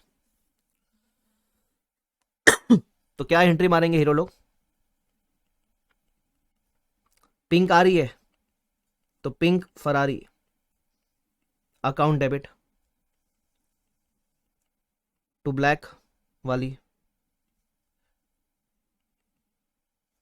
और टू कैश बैंक। पहले बाहर जाने वाले को रिकॉर्ड कर ले, ठीक है। कितना आएगा? 1 CR पे ये बाहर, और कैश बैंक आपने कितना दिया 20 लाख, तो 20 लाख पे ये बाहर, ठीक है। अब इसको किस पे रिकॉर्ड करेंगे? Carrying amount of asset given up plus cash paid. तो कैरिंग अमाउंट ऑफ ऐसा मान लो जो भी आपने गिवन अप किया वो सबका टोटल कैरिंग अमाउंट, तो कितना आएगा 1.2 CR। कैसे? गिवन अप में आपका एक तो फरारी है प्लस आपका कैश पेड भी है ना। ऐसा लिख दो ना, carrying amount of asset given up. इसलिए मैंने आपको फॉर्मूला में प्लस कैश पेड अलग से लिखा रखा है, क्योंकि आपको वो गलती कर सकते हो आप उधर, इसलिए सिंपल। नहीं आएगा प्रॉफिट लॉस बाबा, ठीक है। हमेशा कोई भी प्रोविजन पढ़ोगे ना, तो मैं आपको एक चीज हमेशा रिकमेंड करता हूं। जनरली पता है क्या होता है, जो मैंने आपको केस बताया, अपन वो केस छोड़ के ना 10 अलग केस माइंड के अंदर बना लेते हैं। That will create confusion for you. हमेशा जो मैंने आपको केस बताया ना, उस केस को पहले अच्छे से समझने का, वहां स्टिक रहने का। अगर कोई दूसरा केस डिस्कस करने लायक है तो या तो वो क्वेश्चन में ऑटोमेटिकली अपने साथ आ जाएगा या मैं डिस्कस कर लूंगा, बट अपने आप से ना 10 अलग केस मत बनाओ। पता उससे क्या होगा? उससे कंफ्यूजन हो जाएगा आपके लिए। तो जो केस मैंने बताया ना वो तो आपका वैसे ही कंफ्यूज रह गया, और जो बाकी केस बनेंगे वो भी कंफ्यूजन क्रिएट करेगा। तो जो बेसिक स्ट्रक्चर है ना वो आपका कभी स्ट्रांग नहीं हो पाएगा। तो बेसिक्स हमेशा स्ट्रांग रखने के लिए जो मैं बता रहा हूं पहले वहां स्टिक रहो, 10 जगह मत भाग के जाओ। तुम समझ रहे हो अपने को क्या चुल रहती है एज अ स्टूडेंट कि अरे ये अभी ऐसा रहेगा तो ऐसा रहेगा, वो मत करो। बराबर? वो कब करने का होता है? जब तुम घर पे अकेले में बैठे हो, अब अच्छे से समझ चुका है, अब इसके ऊपर 3-4 हमने क्वेश्चन भी कर लिए, अब हमको लगता है कि चलो अब हम एक लेवल अप जा सकते हैं, तो अपने आप एक लेवल अप लेकर जाओ, केस बनाओ, खुद ट्राई करो सॉल्व करने का। नहीं हुआ तो मुझे पूछो, that is a better time. तुम समझ रहे हो? अभी है ना, तुम चलना नहीं सीखे हो और तुम बोलते हो वो 100 मीटर की रेस भाग रहा है मैं भागेगा, और वो 200 मीटर की भाग रहा है मुझे भागनी है, और वो 1 किलोमीटर भाग गया मैं वो भागने गया। अरे तुम चलना सीख रहे हो अभी, समझा? ध्यान रखना। चलो perfect, clear? I guess this is absolutely clear. हाँ 20 लाख कर दो उसको। कूल, आगे बढ़ते हैं। मेरे ख्याल से एक्सचेंज वाला कंसेप्ट अपन ने बहुत शानदार तरीके से कर लिया। ये वाला किधर गया मेरा एक्सचेंज रे हीरो लोग? ये वाला एक्सचेंज वाला हो गया मेरा।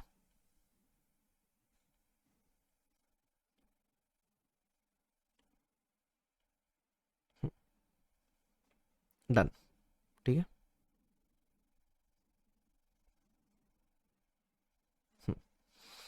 देखो एक्सचेंज के बारे में यहां सब लिखा हुआ है, ठीक है। आपको चाहिए तो आप बाद में पढ़ लेना उसको, बट अगर नहीं पढ़ोगे तो भी चलेगा, क्योंकि टू बी वेरी ऑनेस्ट अपन ने उसको एग्जाम्पल से अच्छा कवर कर लिया है, ठीक है। यहां तक अपन ने किया अभी कवर। अब आप ऊपर आओगे ना तो देखो असेट कैसे कैसे एक्वायर कर सकते हो। अगर परचेज किया तो कॉस्ट क्या होगी, समझ गया। अगर सेल्फ कंस्ट्रक्ट किया तो कॉस्ट क्या होगी, समझ गया। अगर एक्सचेंज में एक्वायर किया तो कॉस्ट क्या होगी, समझ गया। सर अगर गवर्नमेंट ग्रांट में एक्वायर किया तो, याद है ना, आपको गवर्नमेंट ने कोई एसेट फ्री में दे दिया, या गवर्नमेंट ने आपको कोई एसेट ग्रांट के फॉर्म में सस्ते में दे दिया, उसकी बातें हम कहां करेंगे? उसकी बातें हम इंडेक्स 20 में करेंगे, तो उसकी बातें हमको यहां नहीं करनी है, बराबर। उसके बाद हम करेंगे इंडेक्स 20 के अंदर, छोड़ दो उस पार्ट को, ठीक है। तो मैं कहूं मेजरमेंट के अंदर हमारा इनिशियल मेजरमेंट हो गया ना हीरो लोग, मेजरमेंट के अंदर हमारा इनिशियल मेजरमेंट हो गया, राइट। अब हम मेजरमेंट के अंदर क्या कवर करने वाले हैं, सब्सीक्वेंट मेजरमेंट, ठीक है। चलो तो अपन हेडिंग दे देवे सब्सीक्वेंट का मतलब क्या होता है, सब्सीक्वेंट का मतलब चलो डे 1 पे तो आपने रिकॉर्ड कर लिया कॉस्ट पे, अब एवरी ईयर के एंड पे कौन से वैल्यू पे रिकॉर्ड करोगे, एवरी ईयर के एंड पे कौन से वैल्यू पे रिकॉर्ड करोगे, इसको बोलते हैं सब्सीक्वेंट मेजरमेंट, ठीक है। तो मैं इधर किधर तो लिख देता हूं, सब्सीक्वेंट मेजरमेंट का मतलब होता है एवरी ईयर एंड पे कौन से वैल्यू पे आएगा।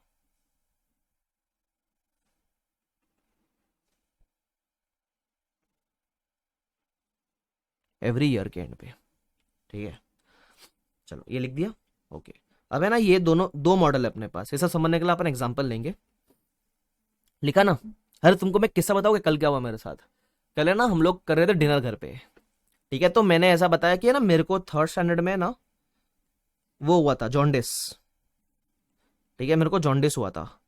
तो मैंने ना ऐसी हालत में 3rd स्टैंडर्ड में, 3rd में थे हम तभी जॉन्डिस हुआ था मेरे को, तो मैंने ऐसी हालत में जाकर एग्जाम दिया था, मतलब लास्ट के 1-2 पेपर बाकी थे तो मैंने जाके दिया था, कैसा ना तैसे बैठ बैठ के एकदम हालत खराब पूरा एकदम, मतलब समझ रहे हो ना तुम जॉन्डिस में भाई कैसा पीला पीला हो चुका रहता आदमी पूरा।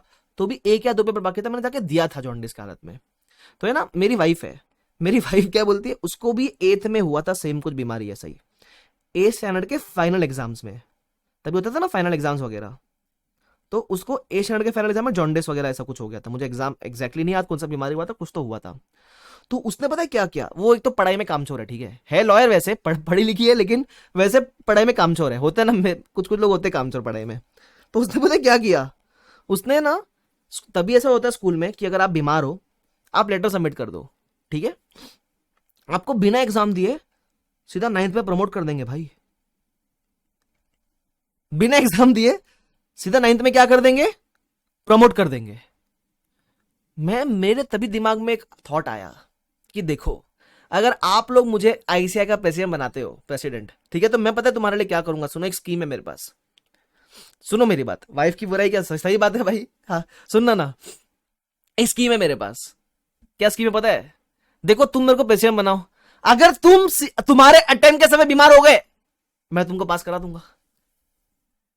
ये सीए में क्यों नहीं होता पास होने की निंजा टेक्निक, हाँ भाई ये मैं सीए में क्यों नहीं है ये, कि तुम देखो ना जैसे भी बीमार हो गए, अभी मैं तो पढ़ाई किया ना, मैं तो पढ़ाई किया, अभी एग्जाम को टाइम मेरे को एंजाइटी हो गया, मैं बीमार हो गया, मेरी क्या गलती, मेरे को करो पास भाई मेरे को ऐसा रियलाइज हुआ कि क्या मतलब लोग क्या फर्जी बनाएंगे सर्टिफिकेट, तुम सोचो मत, वैसा एक से एक सर्टिफिकेट आएंगे, इसको ये हो गया, इसको पीलिया हो गया, इसको ये हो गया, डेंगू हो गया, मलेरिया, सब बीमार।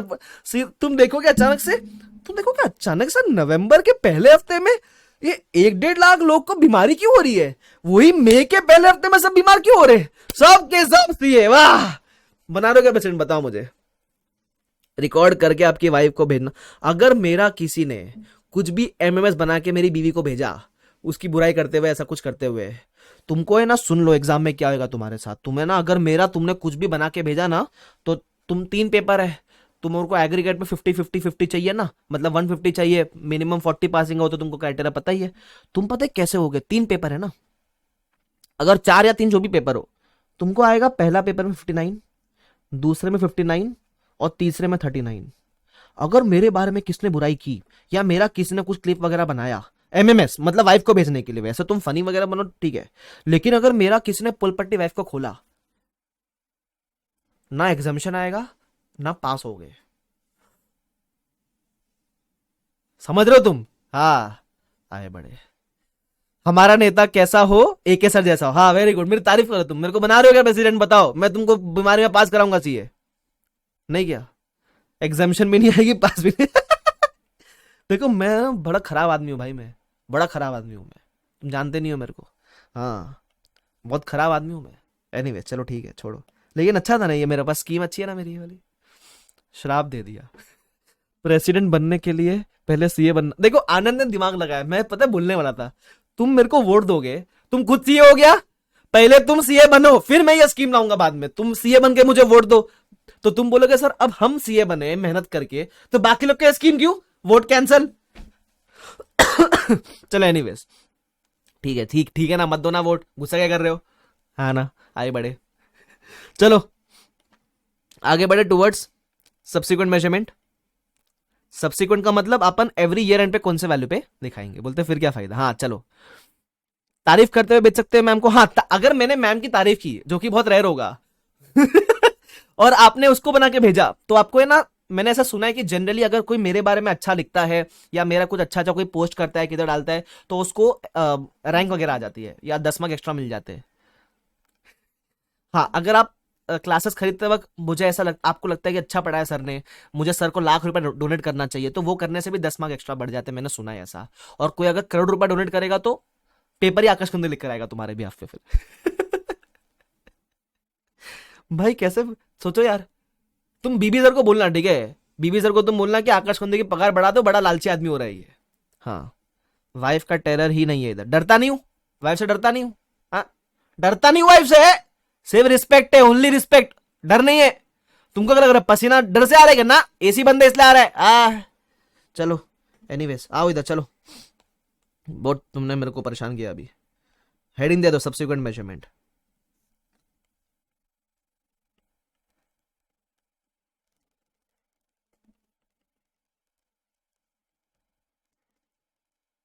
सब्सिक्वेंट मेजरमेंट, ठीक है। अब सब्सिक्वेंट मेजरमेंट में हमारे पास कितने मॉडल है सर, तो हमारे पास सब्सिक्वेंट मेजरमेंट में 2 मॉडल है, 2 मॉडल है, ठीक है। या तो आप कॉस्ट मॉडल पे ही रख सकते हो अपने एसेट को, या फिर you can follow revaluation model. Sir what is the meaning of revaluation model. Revaluation का मतलब आप अपने एसेट को किस पे रखोगे, फेयर वैल्यू पे रख सकते हो, आप अपने एसेट को फेयर वैल्यू पे रख सकते हो, उसको बोलते हैं रीवैल्यूएशन मॉडल। कल या परसों अपन ने इसी से मिलता जुलता एग्जांपल भी डिस्कस किया था ना, कि जब आप, याद है लैंड के केस में, you can either keep at cost और you can follow fair value, index progressive, तो गेन आएगा तो वो ओसीआई में जा रहा था, ऐसा कुछ तुमको याद आ रहा है क्या, याद है, उसी के लिए तो अपन ने ओसीआई का हेड क्रिएट किया था। हाँ, तो यहां 2 मॉडल है, वो 2 मॉडल अपने को डे वन पे नहीं मिलता है, डे वन पे एक ही मॉडल है, अपने को 2 मॉडल कब मिल रहा है, सब्सिक्वेंट मेजरमेंट पे, पहला कॉस्ट मॉडल, दूसरा रीवैल्यूएशन मॉडल। क्लियर है हीरो लोग, ठीक है। तो अब ये दोनों मॉडल कैसे वर्क करते हैं सर, तो इसको समझने के लिए अपन क्या करेंगे, नोटबुक में बनाएंगे बढ़िया सा एग्जांपल।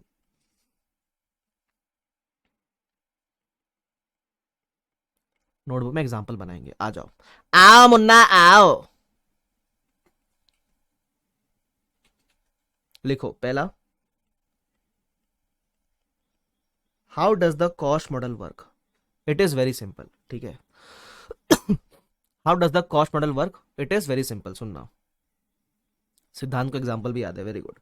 सपोज आपने डे वन पे कोई पीपी परचेज किया, कितने का, 10 लाख का। इसका लाइफ कितना है, लाइफ 10 ईयर्स है ऐसा मान लेते हैं। तो आप पहले 1 साल, अपने को अभी ईयर एंड पे कौन सा वैल्यू पड़ेगा वो देखना है, तो पहले तो 1 साल क्या करोगे आप, जब आप कोई एसेट खरीदते हो, है ना, तो एसेट हो या प्यार, पहले तो 1 साल क्या करोगे, डिप्रिशिएट, देख रहा है विनोद, हाँ, तो 1 साल से अपन क्या करेंगे, डिप्रिसिएशन, 1 साल का, तो 1 लाख आप करोगे डेप्रिशिएट। सर 1 लाख कैसे है, अरे बुद्धि मानो, 10 लाख का असेट है, 10 साल की लाइफ है, 10 lakh divide by 10 years, 1 lakh आएगा ना यार। तो आपको मिलेगा कैरिंग ईयर वन के एंड पे कैरिंग अमाउंट कितना, 9 लाख। कॉस्ट मॉडल में हमारा असेट 9 लाख पे दिखेगा ईयर एंड पे, कॉस्ट मॉडल में हमारा असेट ईयर एंड पे कौन से वैल्यू पे दिखेगा, 9 लाख पे दिखेगा, इतना सिंपल है। बताओ ये सिखाने की कोई बात है क्या, ये कोई बताने की बात थी क्या सर, नहीं समझ गया सर, समझा कॉस्ट मॉडल कैसा है। मैं तो बोलता हूं, देखो आप तो बोलोगे सर कंपनी को कॉस्ट ही फॉलो करना चाहिए सर, अच्छा है, अच्छा है, आगे बढ़ो, बड़े आगे, सेकंड, रीवैल्यूएशन मॉडल।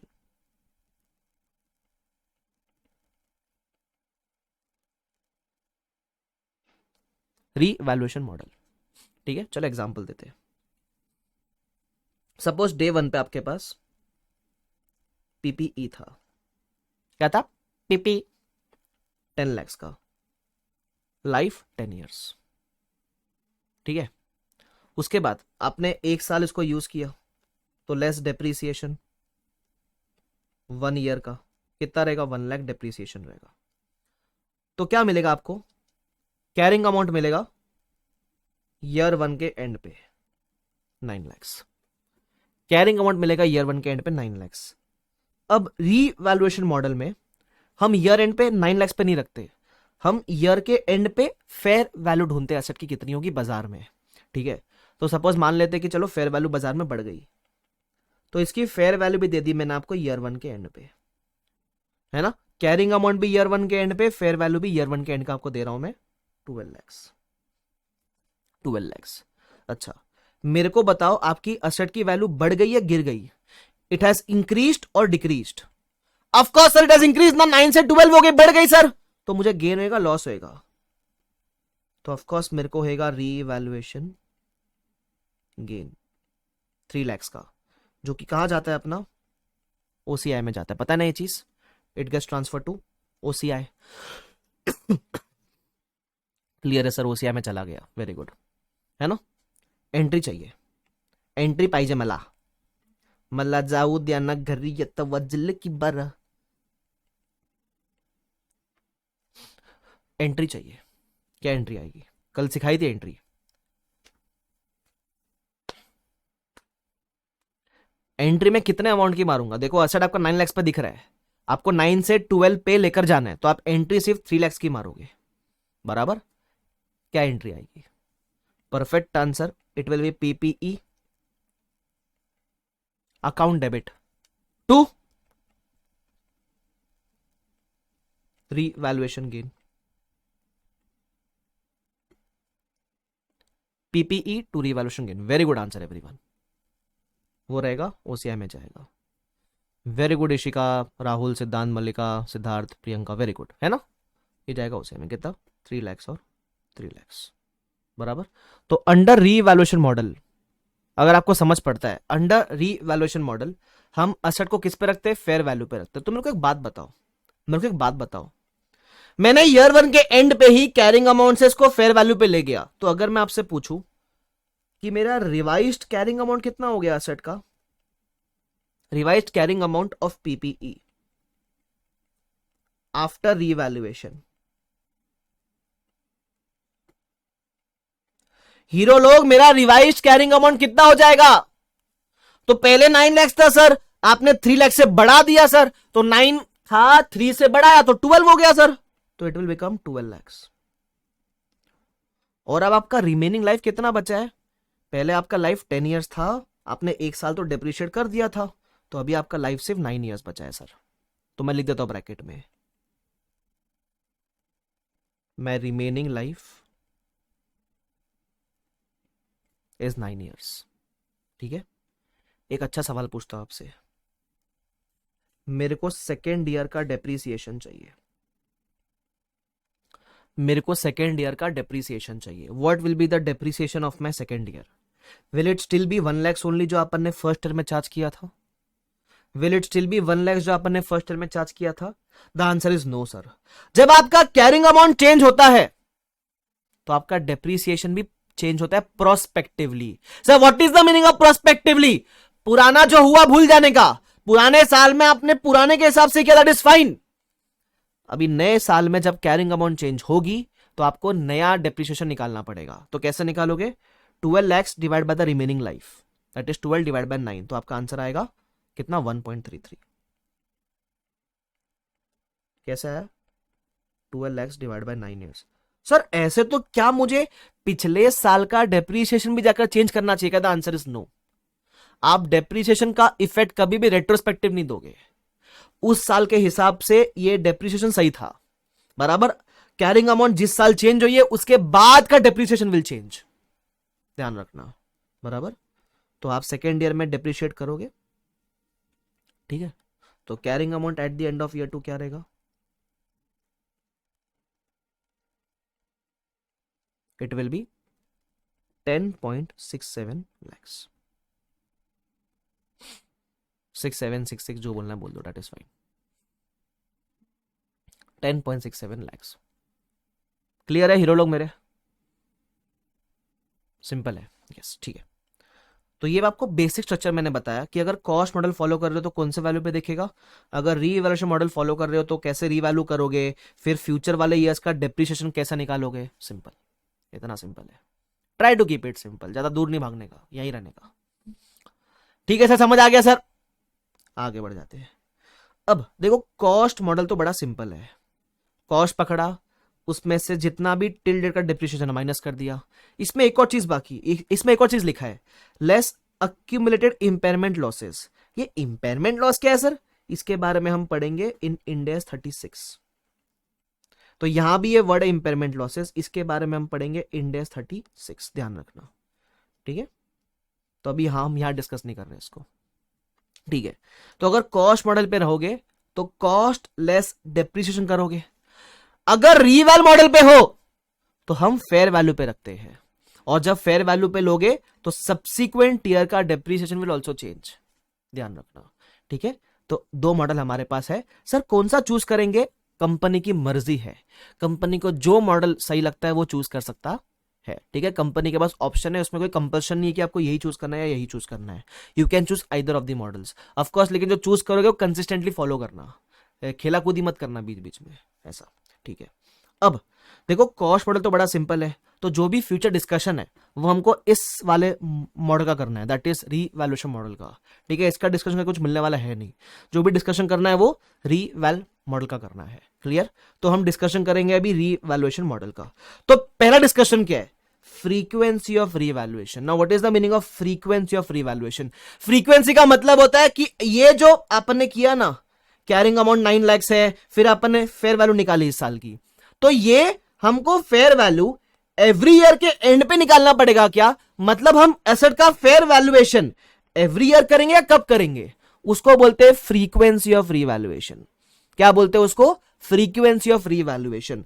तो फ्रीक्वेंसी ऑफ रीवैल्यूएशन क्या होगा, मतलब आप साल में कितने बार रीवैल्यू करोगे या कितने सालों में आपको रीवैल्यू करना है। बराबर, तो क्या बोलता है सुनना, अगर असेट के वैल्यू में चेंजेस सिग्निफिकेंटली होता है, बार बार असेट की वैल्यू मार्केट में चेंज होते रहती है, तो आपको एनुअली फेयर वैल्यूएशन परफॉर्म करना चाहिए। हर साल में एक बार एटलीस्ट आपको फेयर वैल्यू ढूंढनी चाहिए। लेकिन अगर असेट की वैल्यू में इनसिग्निफिकेंट होते हैं, मतलब ज्यादा चेंजेस नहीं होते हैं, तो आप 3 to 5 ईयर्स में एक बार रीवैल्यू करोगे तो भी चलेगा। बराबर, उसको बोलते हैं फ्रीक्वेंसी ऑफ रीवैल्यूएशन। ठीक है, तो साल में कितने बार रिवैल्यू करोगे, so if the value of asset changes significantly you will revalue annually. If there are very insignificant changes in the fair value you will revalue from every 3 to 5 years में एक बार चलेगा। मतलब आपका जजमेंट इन्वॉल्व है इसके अंदर, इतना critical point नहीं है, एक बार पढ़ के आगे बढ़ जाने का। ठीक है, चलो कार्तिकेय ने पूछा सर डिस्क्लोजर होता है क्या। देखो एक बात समझो, जो भी आप चीज करोगे ना इंड एस में, हर चीज का नोट्स टू अकाउंट्स में डिस्क्लोजर होता है, ऐसा मान लेने का। ठीक है, तो डिस्क्लोजर के रिलेशन में कभी भी अलग से नहीं आपको पढ़ने का जरूरत, नहीं सोचने का जरूरत। ऐसा मानो जो भी आप कर रहे हो सबका डिस्क्लोजर होगा। ठीक है, ध्यान रखना, सबका बदला लेगा तेरा फैजल। हाँ वेरी गुड, ठीक है, तो ये अपना हो गया फ्रीक्वेंसी ऑफ रीवैल्यूएशन। तो अब ऐसे रीवैल्यूएशन मॉडल में डिस्कस करने के लिए अपने पास 5 पॉइंट है, इफ यू कैन सी। तो ये अपना पहला पॉइंट था which is done, small point. अब मैं आ रहा हूं सेकंड पॉइंट के ऊपर, and that is treatment of accumulated depreciation on date of revaluation. Sir इसका क्या मतलब हुआ सर, तो इसको अपन समझने के लिए क्या करेंगे, ये इंपॉर्टेंट है by the way, just to inform you this is important. और इसको अपन समझने के लिए नोटबुक में लेंगे बढ़िया सा एग्जाम्पल। ठीक है, नोटबुक में अपन क्या लेंगे, इसका एग्जाम्पल क्या है, treatment of accumulated depreciation on date of revaluation. तो बिना कोई डिस्कशन किए आ जाओ किताब के अंदर,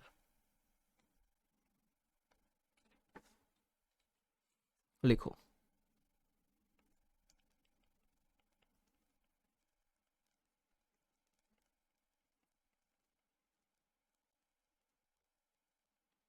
ट्रीटमेंट ऑफ अक्यूमुलेटेड डेप्रिसिएशन। अब सर ये अक्यूमुलेटेड डेप्रिसिएशन होता क्या है, समझाता हूं ना, इधर देखो। सपोज मेरे पास एक असेट है पीपीई, पीपी उसका डे 1 पे कॉस्ट दिया हुआ है अपने को, बिड़ू कितना कॉस्ट दिया हुआ है, 10 लैक्स। ठीक हो, ठीक है, सॉरी 10 नहीं 100 लैक्स, मैं बोलता 10 हूं लिखता 100 हूं, कैसा आदमी हो सर, 100 लैक्स। ठीक है, मान लेते हैं इसकी लाइफ कितनी है, लाइफ 5 ईयर्स है। ठीक है। आपको पता है जिस वैल्यू पे आप खरीदते हैं उसको अपन प्यार से ग्रॉस ब्लॉक बोलते हैं। कॉस्ट तो बोलते ही है, इसको ग्रॉस ब्लॉक भी बोलते हैं, ठीक है। अब सुनना अपन ने क्या किया, मैं आपसे कह रहा हूं कि अपन ने 2 साल तक असेट को यूज किया, we used the asset for 2 years, ठीक है। तो क्या करेंगे, 2 साल तक इसको, 2 साल तक यूज किया, तो 2 साल का क्या चार्ज करना पड़ेगा, डेप्रिसिएशन, वेरी गुड। तो लेस 2 years का डेप्रिसिएशन, ठीक है। कितना रहेगा 2 years का डेप्रिसिएशन हीरो लोग, मेरा कॉस्ट 100 lakhs है, लाइफ 5 years है, तो अकॉर्डिंगली बताओ ना 2 years का डेप्रिसिएशन कितना रहेगा। Very good answer, it will B 100 lakhs into 2 years divide by 5 years, तो 40 lakhs आएगा मेरे हिसाब से, है ना, यस, ठीक है। तो मेरा कैरिंग अमाउंट सेकेंड ईयर के एंड पे कितना रहेगा, कैरिंग अमाउंट ईयर 2 के एंड पे, it will B 60 lakhs, carrying amount year 2 के एंड पे विल बी 60 lakhs, राइट, ठीक है। अब आपको, अच्छा मैं बता दूं, टर्म्स इंट्रोड्यूस कर दूं आपको, ये फर्स्ट डे का वैल्यू इज ग्रॉस ब्लॉक। अब ये जितना जब से एसेट खरीदा है तब से लेकर आज तक कितना डेप्रिसिएशन चार्ज हुआ है उसको हम प्यार से बोलते हैं अक्यूमुलेटेड डेप्रिसिएशन। मतलब असेट खरीदने से लेकर टिल डेट का डेप्रिसिएशन, अक्यूमुलेटेड डेप्रिसिएशन। तुम समझ रहे हो क्या, एक तो होता है सिर्फ उस साल का डेप्रिसिएशन, एक होता है पूरे लाइफ का डेप्रिसिएशन टिल डेट, उसको बोलते हैं अक्यूमुलेटेड डेप्रिसिएशन। मेरे ख्याल से आपको ये सब टर्म्स पता है, जस्ट टू इंट्रोड्यूस इट। और जो बचा हुआ कैरिंग अमाउंट होता है उसको हम क्या बोलते हैं, परफेक्ट आंसर नेट ब्लॉक। ऐसा चलो नहीं पता होगा, लेकिन सुना सुना लग रहा है कि ग्रॉस ब्लॉक कुछ होता है, अक्यूमुलेटेड डेप्रिसिएशन कुछ होता है, नेट ब्लॉक कुछ होता है, ऐसा सुना सुना लग रहा रहेगा ना तुम लोग को, that is sufficient for me, ठीक है। चलो, तो ये अपना हो गया। अब सर ट्रीटमेंट क्या बात कर रहा है वो समझाता हूं मैं आपको। सपोज मैंने आपको दे दी इसकी फेयर वैल्यू, देता हूं, चलो मैं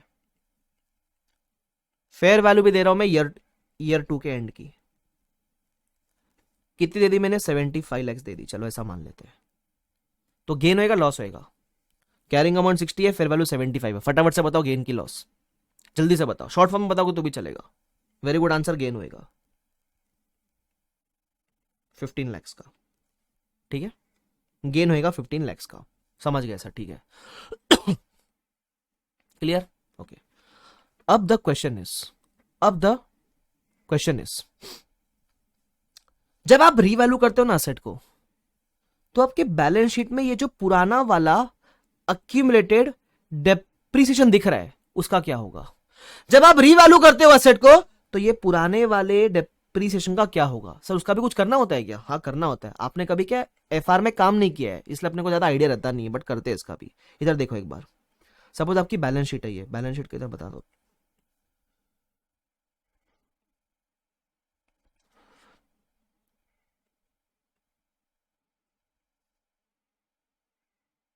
सपोज आपकी बैलेंस शीट है, ये असेट है, उसमें नॉन करंट असेट है, उसमें पीपीई है। तो पीपी में कैसे दिखाओगे कि सपोज मेरा ग्रॉस ब्लॉक कितना था 100, फिर उसमें से अपन दिखाते हैं लेस अक्यूमुलेटेड डेप्रिसिएशन। एक्चुअली ये वर्किंग अपन नोट्स अकाउंट्स में करते हैं, बट मैं आपको यहां दिखा रहा हूं, ठीक है। फिर अपने को मिलता है नेट ब्लॉक, और वो कितना होता है अपना 60, ऐसे ही होता है ना, बराबर, ठीक है। तो अब द क्वेश्चन है, जब आप इसको नेट ब्लॉक को 60 से 75 पे लेकर जाओगे, आप नेट ब्लॉक को 60 से 75 पे लेकर जाओगे, तो ये पुराने वाले डेप का जो पड़ा है आपके बैलेंस शीट में या नोट्स टू अकाउंट्स में, इसका क्या होगा, बराबर, इसका क्या होगा। सर करना होता है इसका भी कुछ, हाँ करना होता है, ठीक है। तो पहले सीख लो क्या होगा, उसके बाद लॉजिक डिस्कस करेंगे अपन इसके। तो इसको ट्रीट करने के हमारे पास 2 मेथड है, तो लिख देता हूं पहले मैं, अक्यूमुलेटेड डेप्रिसिएशन है मेरा ₹40 lakhs। अब इसको ट्रीट करने के मेरे पास कितने मेथड है, 2 मेथड है, ये लोग 2 मेथड। कौन से है 2 मेथड सर, एक मेथड है मेथड नंबर 1, हम क्या कर देंगे, इस 40 lakhs को अपने बैलेंस शीट से या वर्किंग से एलिमिनेट कर देंगे, तो उसको हम बोलते हैं method number 1, eliminate accumulated depreciation. ठीक है, और एक हमारे पास है मेथड नंबर 2, हम बोलेंगे नहीं सर इसको एलिमिनेट नहीं करना है, तो हम बोलेंगे do not eliminate accumulated depreciation.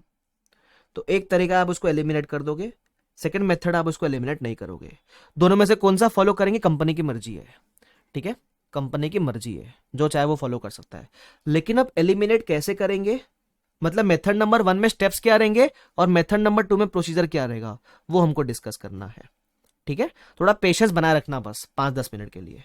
ठीक है सर, हमको पहले मेथड में क्या करना है, मेथड नंबर 1 की बात करो, 2 को भूल जाओ, 2 को, 1 की बात कर रहा हूं। I want to eliminate the accumulated depreciation. How do I eliminate it? तो वो बोलता है कि आप इस डेप्रीसिएशन को ग्रॉस ब्लॉक के अगेंस्ट एलिमिनेट कर दो।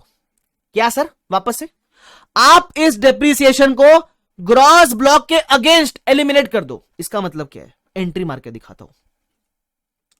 तो आपकी पहली एंट्री क्या होगी, देखो आपको है ना ये डेप्रीसिएशन एलिमिनेट करना है और आपको ये ग्रॉस ब्लॉक भी कम करना है with the amount of depreciation. तो ये कैसे होगा, ऐसा मान लो मेरा पीपी का gross block is an asset, gross block कम होएगा और डेप्रीसिएशन भी एलिमिनेट होएगा। तो सर डेप्रीसिएशन एलिमिनेट करने के लिए मैं क्या करूं, तो आपको देखना पड़ेगा ये डेप्रीसिएशन एक असेट की तरह है या लाइबिलिटी की तरह है। तो देखो, अगर आपका पीपीई असेट है और आप असेट साइड में नेगेटिव करके दिखा रहे हो, आप असेट साइड में क्या करके दिखा रहे हो, नेगेटिव करके दिखा रहे हो अक्यूमुलेटेड डेप्रीसिएशन को, तो मैं बोलूं it is more like a liability balance, it is more like a liability balance. ये मैं क्यों बता रहा हूं आपको, ताकि आपको एंट्री फॉर्म करने में आसानी हो। अब ऐसा मानो आपको एक लाइबिलिटी को एलिमिनेट करना है, आपको एक लाइबिलिटी को एलिमिनेट करना है, तो क्या एंट्री पास करोगे हीरो लोग, he will pass an entry accumulated depreciation account debit, accumulated depreciation account debit to gross block of PPE। जितना भी डेप्रिसिएशन का अमाउंट है उस उतने अमाउंट से आप एलिमिनेट करोगे, दैट इज 40 and 40 बराबर। ये आपकी पहली एंट्री होगी मेथड नंबर 1 के अंदर, एलिमिनेट अक्यूमुलेटेड डेप्रिसिएशन में डेप्रिसिएशन को एलिमिनेट करोगे अगेंस्ट ग्रॉस ब्लॉक। फिर एक और एंट्री मारोगे, जो भी आपका गेन था रीवैल्यूएशन गेन, इसको बुक करने की आप एंट्री मारोगे। सर इसको कैसे बुक करते हैं हम गेन को, बढ़ रहा है गेन है ना, तो PPE account debit to revaluation gain, बस उतना ही आपको करना है। तो सेकेंड एंट्री हमको मारनी है PPE account debit to revaluation gain. Of course ये गेन जाएगा आपका ओसीआई में 15 के अमाउंट से। जब आप ये 2 एंट्री मारते हो तो चलो मैं आपको बैलेंस शीट का एक्सट्रैक्ट बना के दिखाता हूं। एक्सट्रैक्ट मतलब only showing the relevant portion of the balance sheet. ठीक है, तो आपके बैलेंस शीट में पता है कैसे दिखेगा, अभी आपका जो पीपीई है, मैं बोलूं अब आपका पहले ग्रॉस ब्लॉक 100 था और नेट ब्लॉक 60 था, अब आपका ग्रॉस ब्लॉक भी आपने 40 से कम कर दिया ना, तो आपका ग्रॉस ब्लॉक भी 60 हो गया, नेट ब्लॉक भी 60 हो गया। तुम समझ रहे हो क्या, तो आपका पीपीई आप ऐसा दिखाओगे कि ग्रॉस ब्लॉक हो या नेट ब्लॉक हो, now it is 60, there is no concept of accumulated depreciation existing now because आपने उसको एलिमिनेट कर दिया है। ग्रॉस ब्लॉक भी सेम, नेट ब्लॉक भी सेम बराबर। बस इसमें अपन ने गेन के अमाउंट से पीपीई को बढ़ाया, तो 15 से बढ़ाया, तो आपका जो रिवाइज्ड वैल्यू है पीपीई का, यही आपका ग्रॉस ब्लॉक होगा, यही आपका नेट ब्लॉक होगा, और वो कितना होगा 75, वो होगा 75। ये आपका मेथड नंबर 1 है। सर ये रियलिटी में ऐसा होता है क्या, देखो पता है कैसा है, आर्टिकलशिप में we get exposure to auditing, we get exposure to taxation, but Ind AS apply करने का एक्सपोजर बहुत कम मिलता है लोगों को। ऑफकोर्स बैलेंस शीट आप चेक करते हो, लेकिन अप्लाई करने का प्रोसीजर अपने को मौका बहुत कम मिलता है, तो इसलिए अपने को लगता है ऐसा होता भी होगा, ऐसा होता है। ठीक है, टेंशन मत लो, मैं जहां जहां जरूरी पड़ेगा वहां तुमको मैं ना कभी कभी बीच में ऐसा एनुअल रिपोर्ट भी दिखाऊंगा कंपनी का, जहां अपन देखेंगे कंपनी ने क्या कुछ किया है, तो आपको थोड़ा प्रैक्टिकल इंसाइट में मिल जाएगा बीच में, कभी अभी नहीं। चलो ठीक है, क्लियर है वाला पार्ट क्या हीरो लोग, यस। तो ये आपका मेथड नंबर 1 है, एलिमिनेटिंग द अक्यूमुलेटेड डेप्रिसिएशन। तो एलिमिनेट का एंट्री पास और गेन का एंट्री पास, ये मेथड नंबर 1 है। ठीक है, टेंशन मत लो, समझने पर फोकस करो, ये मत सोचो कि मेरे को याद कैसे होएगा, याद मैं करा दूंगा। ठीक है, चलो अब आते हैं मेथड नंबर 2 के ऊपर। मेथड नंबर 2 में क्या है, हम एलिमिनेट नहीं करेंगे, बराबर। तो जब एलिमिनेट नहीं करना है तो हमको पता है कितना स्टेप फॉलो करना है, we have to follow 3 steps, we have to follow 3 steps, ठीक है। अब ये 3 स्टेप क्या है सर, पहले स्टेप सिर्फ देखने में फोकस करना, जब एक बार समझ जाओगे तो आपसे भी सॉल्व हो जाएगा, ठीक है। अब 3 स्टेप क्या सुनना, सबसे पहला स्टेप है find percentage gain, find percentage gain.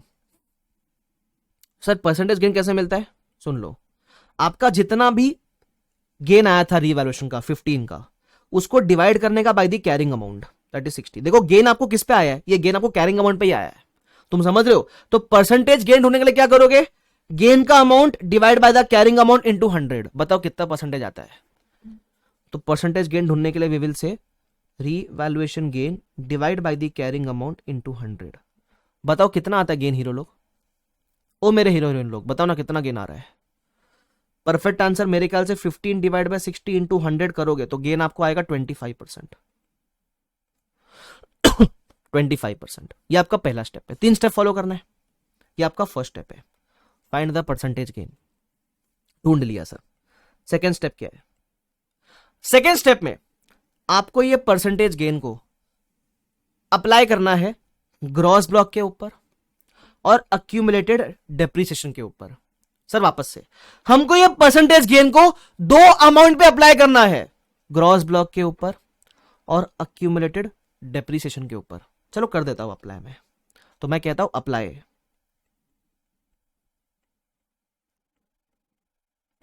Percentage gain किसके किसके ऊपर, ग्रॉस ब्लॉक के ऊपर, and you have to apply this percentage gain on accumulated depreciation.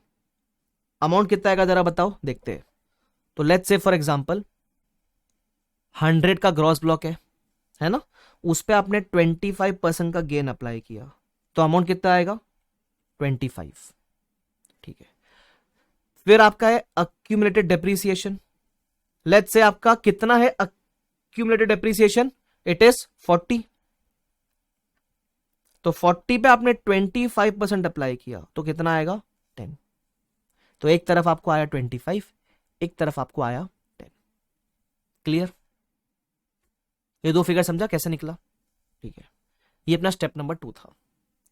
फिर आएगा आपका step number 3, where you will just have to pass the journal entry. Sir क्या entry pass करे, एक सिंपल सी एंट्री पास करनी है, जितना भी आपको अमाउंट आया ये दोनों को इतने अमाउंट से इंक्रीज कर देना। वापस से, जितना भी आपको अमाउंट आया ये दोनों को इतना अमाउंट से इंक्रीज कर देना, मतलब मुझे ग्रॉस ब्लॉक 25 से इंक्रीज करना है, मुझे डेप्रिसिएशन 10 से इंक्रीज करना है। एंट्री देखते हैं, ग्रॉस ब्लॉक इंक्रीज करना है, असेट को इंक्रीज करना है तो डेबिट करना पड़ेगा, तो मैं एंट्री मारूंगा gross block of PPE account debit कितना 25, ठीक है। मुझे डेप्रिसिएशन इंक्रीज करना है, अभी तो डिस्कस कर तो लायबिलिटी की तरह होता है, तो लायबिलिटी बढ़ाने के लिए क्रेडिट करना पड़ेगा टू अक्यूमुलेटेड डेप्रिसिएशन कितना 10। सर डिफरेंस आ रहा है, सर डिफरेंस आ रहा है 15 का, this difference by default will be equal to your revaluation gain. आपका जो भी रीवैल्यूएशन गेन है एग्जैक्टली उतना ही डिफरेंस आपका आएगा, हर बार उतना ही आना चाहिए। जैसे आपका देखो ना गेन कितना था 15, by default this balancing figure should match with that. So आपके 3 स्टेप है, ये कब फॉलो करेंगे 3 स्टेप, जब आपको डेप्रिसिएशन को एलिमिनेट नहीं करना है, ठीक है। आप बोलोगे सर ये क्यों किया हमने, ये समझाऊंगा समझाऊंगा, रुको जरा सबर करो, बट एक बार 3 स्टेप फटाफट से रिवाइज कर लो, क्योंकि एक बार प्रोसीजर समझ जाए ना तो लॉजिक बताना इजी होगा। सुन लो, सबसे पहले आप क्या करोगे, जब एलिमिनेट नहीं करना है तो सिंपल, पहला आप ढूंढोगे परसेंटेज गेन, कैसे मिलेगा सर, जो भी गेन है डिवाइड बाय कैरिंग अमाउंट करो, गेन मिलेगा, ठीक है। सेकंड स्टेप में इस गेन को 2 अमाउंट पे अप्लाई कर देना, इस परसेंट का 2 अमाउंट पे अप्लाई कर देना, ग्रॉस ब्लॉक और डेप्रीसिएशन के ऊपर, बस दोनों को इतने वैल्यू से इंक्रीज करना है। बैलेंसिंग फिगर बाय डिफॉल्ट आपका 15 आना चाहिए, बराबर। बैलेंसिंग फिगर बाय डिफॉल्ट आपका 15 आना चाहिए, वो आपका रिवैल्यूएशन गेन है। यहां तक समझा? ठीक है। तो दो प्रोसीजर है, दोनों में से ऑफकोर्स एक फॉलो करना होता है रियल लाइफ में, एग्जाम में शायद अपने को दोनों फॉलो करने बोल सकता है। ठीक है, तो पहला मेथड का एलिमिनेट करेंगे, दूसरा मेथड का एलिमिनेट नहीं करेंगे। अब ये इसमें ये स्टेप्स वगैरह क्यों है, मैं आपको स्टेप्स का लॉजिक देता हूं अभी। ठीक है, तो आपको क्लैरिटी आएगा, सुनना मेरी बात ध्यान से। आपका बैलेंस शीट में क्या हो रहा था, सुनना। ये आपका बैलेंस शीट एक्सट्रैक्ट है, ऐसा मान लेते हैं, नीचे देता हूं, इधर दे रहा हूं इसका बैलेंस शीट एक्सट्रैक्ट। ठीक है, तो पहले क्या था, सुनना। पहले पहले आपका पीपीई था, है ना। देख लो, एक्सट्रैक्ट पहले पीपी था, पहले ग्रॉस ब्लॉक 100 था आपका, बराबर। Previously it was 100। अब आपने क्या किया, उसको 25 से इंक्रीज कर दिया ग्रॉस ब्लॉक को, तो आपका रिवाइज्ड ग्रॉस ब्लॉक कितना हो गया, 100 था, 25 से इंक्रीज किया तो कितना हो गया, 125।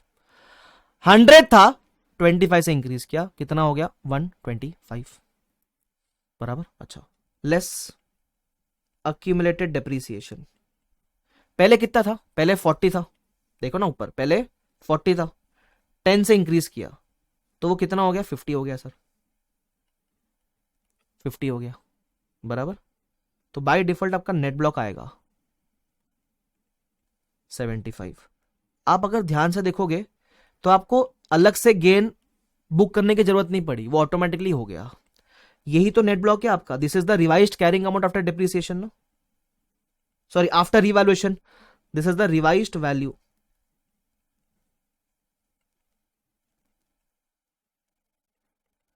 आफ्टर रिवैल्यूएशन, बराबर। This is the revised value after revaluation. अब ये दोनों को बढ़ाने का लॉजिक क्या है, ये समझने का ट्राई करना, प्लीज ध्यान से सुनना। मेरा नेट ब्लॉक पहले 60 था ना, पहले इट वाज 60। ये जो गेन आता है गेन, ये गेन मेरे नेट ब्लॉक पे आता है या ये गेन मेरे ग्रॉस ब्लॉक पे आता है? ये जो गेन है ये मेरे नेट ब्लॉक पे आता है या मेरे ग्रॉस ब्लॉक पे आता है? ये गेन जो है 15 का, ये मेरे नेट ब्लॉक पे आता है। सर कैसे मालूम पड़ा, गेन निकाला कैसे, वो देखो। आपने कैरिंग अमाउंट को कंपेयर किया फेयर वैल्यू से, कैरिंग अमाउंट तो नेट ब्लॉक थी मेरी, बराबर। आपने कैरिंग अमाउंट कंपेयर किया फेयर वैल्यू से, तो अपने को 15 का गेन आया। मतलब जब आपको नेट ब्लॉक पे गेन आया तो आपका नेट ब्लॉक 60 से हो गया 75, आपका नेट ब्लॉक 60 से हो गया 75, दैट मींस आपका नेट ब्लॉक आइडली 25% से बढ़ गया, आपका नेट ब्लॉक 25% से बढ़ गया, दैट मींस नेट ब्लॉक में आपका इंक्रीज हो गया बाय 25%। तो स्टैंडर्ड क्या बोलता है कि जब आपका नेट ब्लॉक इंक्रीज हुआ है बाय 25%, तो आप इन दोनों को ऐसे ही नहीं छोड़ सकते, या तो इसको एलिमिनेट करके इसको रिड्यूस करो जो मेथड नंबर 1 था, या फिर आप इन दोनों को भी प्रोपोर्शनेटली इंक्रीज करो ना बाय 25%। जब आपका नेट ब्लॉक इंक्रीज हुआ है 25% से, तो इन दोनों को भी आप प्रोपोर्शनेटली 25% से इंक्रीज करो, या तो इंक्रीज करो या एलिमिनेट कर दो। यही मेथड नंबर 1 था। मेथड नंबर 1 में हमने दिखाया ही नहीं, हमने बोला यही ग्रॉस ब्लॉक यही नेट ब्लॉक, कहानी खत्म, हटा दिया इस 40 को। और मेथड नंबर 2 में क्या बोला, अच्छा सिर्फ इसको बढ़ाओगे 25% से, वर्किंग नोट में नोट शॉकर्स मैच ही नहीं करेगा तुम्हारा, तो इन दोनों को भी 25% से प्रोपोर्शनेटली बढ़ाया। ये मेथड नंबर 2 है, ये इसका लॉजिक है। अब तुमको इसकी एक्सेप्टेबिलिटी लानी ही पड़ेगी, नहीं आएगी तो उसका एक ही रीजन है कि तुमने इसके अंदर काम नहीं किया प्रैक्टिकली, बट ऐसा होता है। तो तुमको ये दो मेथड याद रखने हैं। एग्जाम में मैक्सिमम केस में तुमको दोनों ही फॉलो करना होता है, मतलब तुमको क्वेश्चन देगा और बोलेगा दोनों फॉलो करो, बेसिकली ऐसा होता है। बट क्लियर है, तुमको समझा क्या, तुमको समझा मैंने क्या बोला हीरो लोग? फटाफट से यस और नो बताओ, समझ आ गया? ठीक है, सुनना, मैं तुमको है ना 1 मिनट दे रहा हूं, 1 मिनट, ठीक है। You will revise this whole example. तुरंत मैं आपको ब्रेक के पहले क्वेश्चन दे रहा हूं, क्योंकि वो क्वेश्चन अभी आपसे होएगा कि नहीं होएगा उस पर डिपेंड करेगा आपको समझा कि नहीं समझा, ठीक है। तो आपको 1 मिनट दे रहा हूं, इसको रिवाइज करो, है ना, और फिर आपको मैं क्वेश्चन करने को दूंगा, देखते अपने से वो क्वेश्चन होता है कि नहीं होता है, ठीक है। चलो टाइम स्टार्ट्स नाउ, करो, 1 मिनट दिया आपको।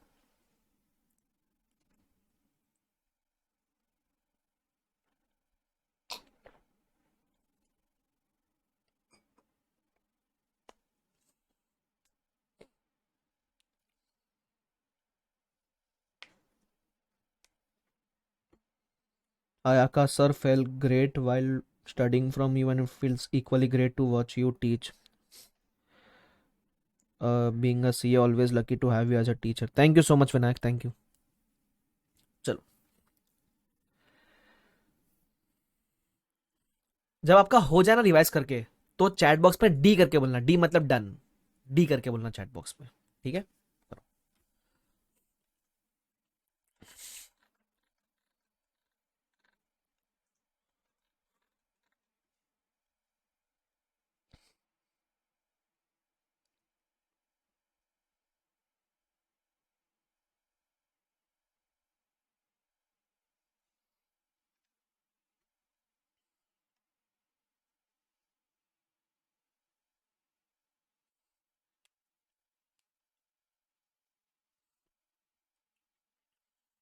Done, times up. चलो, इलस्ट्रेशन नंबर 23 पे आना आपको।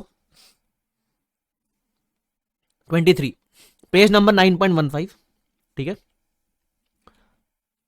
This question you will mark as LDR. आपको मैंने बताया था ना कंसेप्ट ऑफ एलडीआर, मतलब लास्ट डेरिवेशन के लिए अच्छा क्वेश्चन है ये, ठीक है। तो क्वेश्चन साथ में पढ़ते, सॉल्व आपको करना है, मैं तो नहीं कर रहा, ठीक है। आप ही को करना है, आप ही को आंसर निकालना है। देखते हैं आपको आता है कि नहीं आता है। आ जाओ। Illustration number 23, company X performed a revaluation of all its plant and machinery at the beginning of 2011। The following information relates to one of the machinery. आपको ग्रॉस कैरिंग अमाउंट दिया हुआ है, मतलब ग्रॉस ब्लॉक दिया हुआ है, accumulated depreciation दिया हुआ है। इसको ट्रीट करने के दो मेथड अपने पास, ठीक है। नेट ब्लॉक है और फेयर वैल्यू है। तो फेयर वैल्यू दिया हुआ है तो आपको गेन का अमाउंट मिलेगा इससे, simple. Useful life of the machinery is 10 years, तो ओरिजिनल लाइफ 10 ईयर्स था, but revaluation was performed at the end of 4 years. 10 साल का लाइफ था, रीवैल्यूएशन आपने 4th ईयर के एंड पे किया है। तो मुझे ये बताओ इसका रिमेनिंग लाइफ कितना है। 10 में से 4 ईयर्स बीत चुके हैं, तो remaining life is equal to 6 years. Simple, आसान भाषा में कहो तो, ठीक है सर। आगे बढ़ जाते हैं। How should company account for the revaluation of plant and machinery. तो जो गेन आएगा वो तो ओसीआई में जाएगा, वो पता है। एंड डेप्रिसिएशन का ट्रीटमेंट मांगा है। जब वो बोलते हैं ना अपने को डेप्रिसिएशन का ट्रीटमेंट चाहिए और कुछ भी ना बोले, तो गिव बोथ मेथड्स।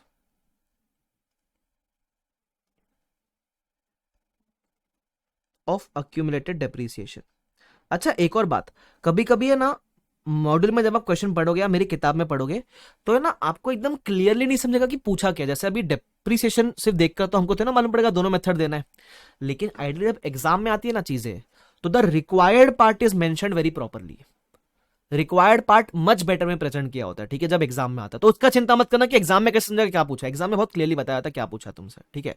तो मॉड्यूल में क्या है, कभी कभी वो कंसेप्ट के नीचे क्वेश्चन दिया होता है, तो वो इंप्लाइड है कि क्या पूछ रहा है तुमसे, वैसा, ठीक है, ध्यान रखना। चलो एनीवेज, तो आपको बेसिकली करना क्या, सुनना, मैं आपके लिए क्वेश्चन थोड़ा आसान कर देता हूँ। आपको है ना दोनों मेथड सॉल्व करना है, ठीक है। तो है ना मैं आपको बेसिक बेसिक स्ट्रक्चर में हेल्प करता हूँ, सॉल्व तो आप ही करोगे आगे का, ठीक है। तो एक बार लिख लो, इलस्ट्रेशन नंबर 23 एलडीआर करके मार्क कर लो, ठीक है। मैं आपको बेसिक स्ट्रक्चर में हेल्प करता हूं। तो गिवन क्या अपने को ग्रॉस ब्लॉक बोला है, कितना बोला है 200, लाइफ कितना बोला है 10 ईयर्स, ठीक है। 4 साल बीत चुका है, तो हम बोलेंगे less accumulated depreciation for how many years, for 4 years, तो 80 रहेगा, बराबर, ठीक है। तो आपका कैरिंग अमाउंट कितना बचेगा at the end of year 4, 120 बचेगा सर।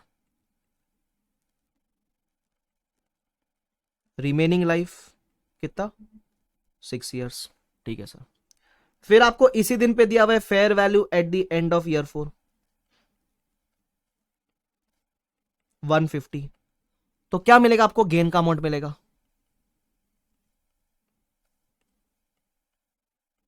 जो ऑफकोर्स आपका ओसीआई में जाएगा। कितना आएगा आपको गेन, 30 का आएगा सर, समझ गए सर, ठीक है। तो ये तो मैंने आपको बेसिक में हेल्प कर दिया। अब आपको निकालना है ट्रीटमेंट ऑफ अक्यूमुलेटेड डेप्रिसिएशन। जिस दिन आप रीवैल्यू करते हो उस दिन पुराने वाले डेप का क्या होगा, या तो कितने मेथड है ये बताओ, चलो मैं क्यों बताऊं तुमको, तुम बताओ। How many methods do we have to treat this accumulated depreciation. बताओ। परफेक्ट आंसर, दो मेथड है सर। पहला मेथड क्या बोलते हैं, या तो एलिमिनेट करेंगे, तो चलो मैं लिख देता हूं मेथड नंबर 1। मेथड नंबर 1 क्या है, एलिमिनेट अक्यूमुलेटेड डेप्रिसिएशन, ठीक है। और सेकेंड मेथड क्या है, एलिमिनेट नहीं करेंगे सर। तो पहले आप इसको सॉल्व करोगे इधर, है ना, सब वर्किंग करोगे, उसके बाद आप सॉल्व करोगे जब एलिमिनेट नहीं होगा तो क्या होगा, है ना, डू नॉट एलिमिनेट। तो उसमें ना आप रफ में करोगे तो भी चलेगा, फेयर में चाहिए तो मेरे साथ कर लो, लेकिन आप लोग है ना सब लोग खुद ट्राई करोगे अभी, ठीक है। चाहिए तो ऊपर देख देख के करो चलेगा, बट आंसर चाहिए मेरे को, ठीक है। तो मेथड नंबर 1 में आप करोगे ट्राई खुद से, मेथड नंबर 2 भी आप करोगे खुद से ट्राई। हमेशा मेथड नंबर 1 के बाद 4-5 लाइन छोड़ देना, मुझे कुछ लिखाना हुआ तो मैं वहां लिखा दूंगा, है ना, ठीक है। Time starts now, giving you 1 minute, 1 minute से ऊपर लगेगा ही नहीं, करो।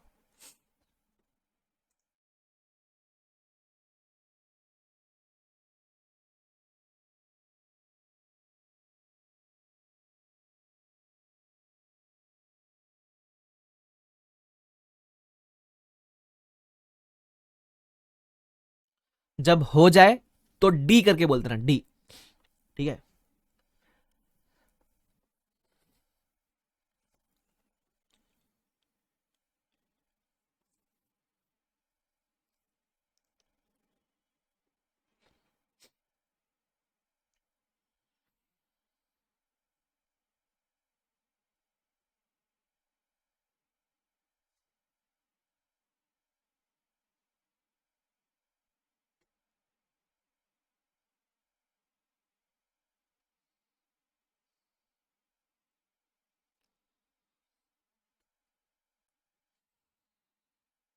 और इतनी जल्दी हो गया, हाँ।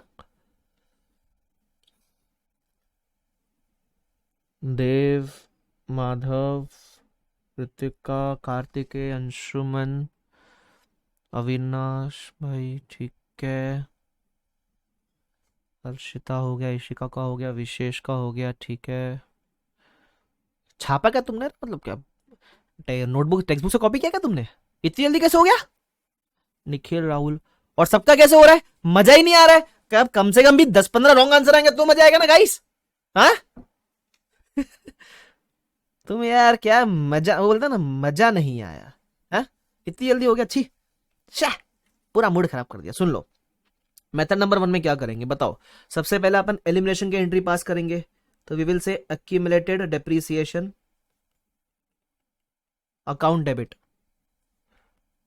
टू पीपीई ग्रॉस ब्लॉक, कितना 80 एलिमिनेट कर दिया। सेकंड, हम फिर वो गेन बुक करेंगे, तो हम बोलेंगे PPE account debit to revaluation gain, जो जाएगा ओसीआई के अंदर 30-30। तो ये सब करने के बाद मुझे बताओ मेरा रिवाइज्ड कैरिंग अमाउंट कितना हो जाएगा। My revised carrying amount at the end of year 4 120 था, वो 120 से उठ के 150 हो जाएगा। Life will be how much, 6 years, बराबर। तो अच्छा मुझे एक और बात बताओ, अभी फ्यूचर ईयर्स का डेप्रीसिएशन पर एनम कितना रहेगा, what will be the depreciation per annum for future years for 5th year and onwards. तो इट विल बी, मैं बोलूं 150 डिवाइड बाय 6 years, या आपने निकाला नहीं होगा, बता रहा हूं ऐसे ही नॉलेज के लिए। 25 पर एनम, मतलब हर साल आप 25 चार्ज करोगे। देखो मैं बताऊं, डेप्रीसिएशन दोनों मेथड में सेम ही होगा फ्यूचर ईयर्स का, इट इज जस्ट ये पुराने वाले का हम क्या करेंगे उसकी बात होती है। ये मेथड नंबर 1 हो गया, कहानी खत्म हो गई इसकी। अब मेथड नंबर 2 कर लू फटाफट से। मेथड नंबर 2 क्या था, method number 2 do not eliminate, और उसमें कितने स्टेप थे मैं भूल ही गया रे बाबा। Do not eliminate accumulated depreciation, मैं स्टेप्स ही भूल गया, कितने स्टेप्स थे हीरो लोग। परफेक्ट आंसर, 3 स्टेप, तो 3 स्टेप, कौन से 3 स्टेप थे हीरो लोग, हाँ, कौन से 3 स्टेप थे। तो पहला स्टेप क्या था, फाइंड द परसेंटेज गेन। अरे मेरे को परसेंटेज गेन निकालने नहीं आ रहा भाई, क्या था वो परसेंटेज गेन, वो गेन का amount divide by carrying amount करना, बेवकूफों की तरह डिवाइड बाय ग्रॉस ब्लॉक मत कर देना। इंटू 100, तो it will B 30 divide by 120 into 100, 25%। क्या बात है, शानदार। उसके बाद क्या करेंगे सेकेंड स्टेप में, इस परसेंटेज गेन को अप्लाई करेंगे ना। कितने वैल्यूज पे अप्लाई करना है, कितने वैल्यूज पे? परफेक्ट आंसर 2 वैल्यूज पे अप्लाई करेंगे सर। एक अप्लाई करेंगे अपन ग्रॉस ब्लॉक के ऊपर, एक अप्लाई करेंगे अपन एक्यूमुलेटेड डेप्रीसिएशन के ऊपर। बराबर क्या? तो पहले जब अपन अप्लाई करेंगे ग्रॉस ब्लॉक पे तो 200 इंटू 25%, तो कितना आता है अपना 50। फिर अपन डेप के ऊपर अप्लाई करेंगे तो करेंगे 80 इंटू 25%, कितना आता है 20। बस थर्ड वाले केस में अपने को क्या करना है, we have to pass, we have to pass, we have to pass journal entry. बताओ जर्नल एंट्री भी पास हो रही है, हम कब पास होंगे सर? हो जाएंगे सर। तो एंट्री क्या रहेगी, ग्रॉस ब्लॉक अकाउंट डेबिट 50, बढ़ाना है ना तो अक्यूमुलेटेड डेप्रीसिएशन कितना 20। बाय डिफॉल्ट आपका बैलेंसिंग फिगर रीवैल्यूएशन गेन ही आना चाहिए, जो आपका जाएगा ओसीआई में। तो इस केस में भी वैसे आपकी रिवाइज्ड कैरिंग अमाउंट क्या रहेगी? अरे बाबा आप मेथड कोई भी फॉलो करो, रिवाइज्ड कैरिंग अमाउंट आपका यही रहेगा और डेप्रीसिएशन भी आपका फ्यूचर में यही रहेगा। It is just the way of showing the old depreciation in your books. तुम समझ रहे हो क्या? ध्यान रखना, ये बाकी इंफॉर्मेशन सेम रहने वाली है। सिंपल। बस ये 25 की भी आईसीए ने एंट्री पास की है बाद में जाकर ना। ये 25 की एंट्री पे बाद में जाके आईसीए ने, अपन भी एंट्री पास कर देगा इसकी, लफड़ा क्यों पाले अपन भी? इस 25 की एंट्री अपन भी पास कर देते क्या? करो ना सर।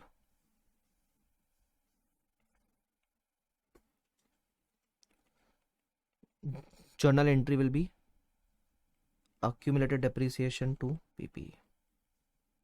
सर accumulated क्यों बोलते? डेप्थ डायरेक्टली क्यों नहीं बोलते?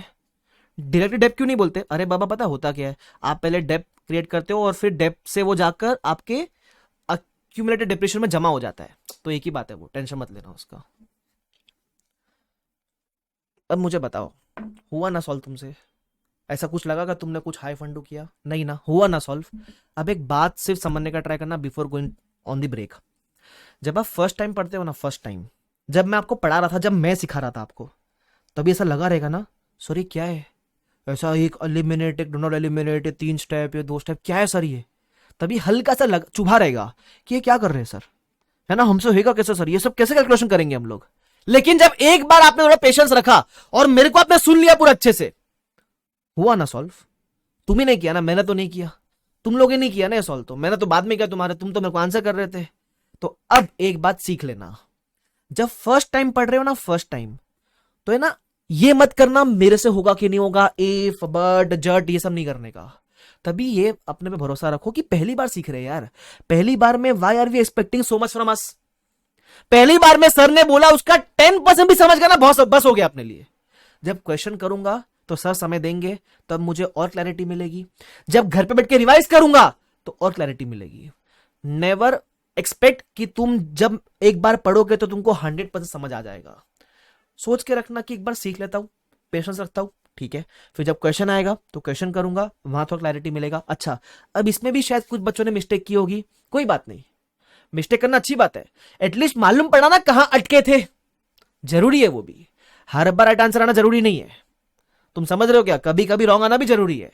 तो सिर्फ पेशेंस रखना, पॉजिटिव रहना, सब समझ आएगा। बस अपने आप से ना, अपने आप पे ज्यादा हार्श मत होना पहली बार में कि अरे यार ये कितना डिफिकल्ट है, मेरे को आएगा कि नहीं। सब आएगा, पूरा इजी है।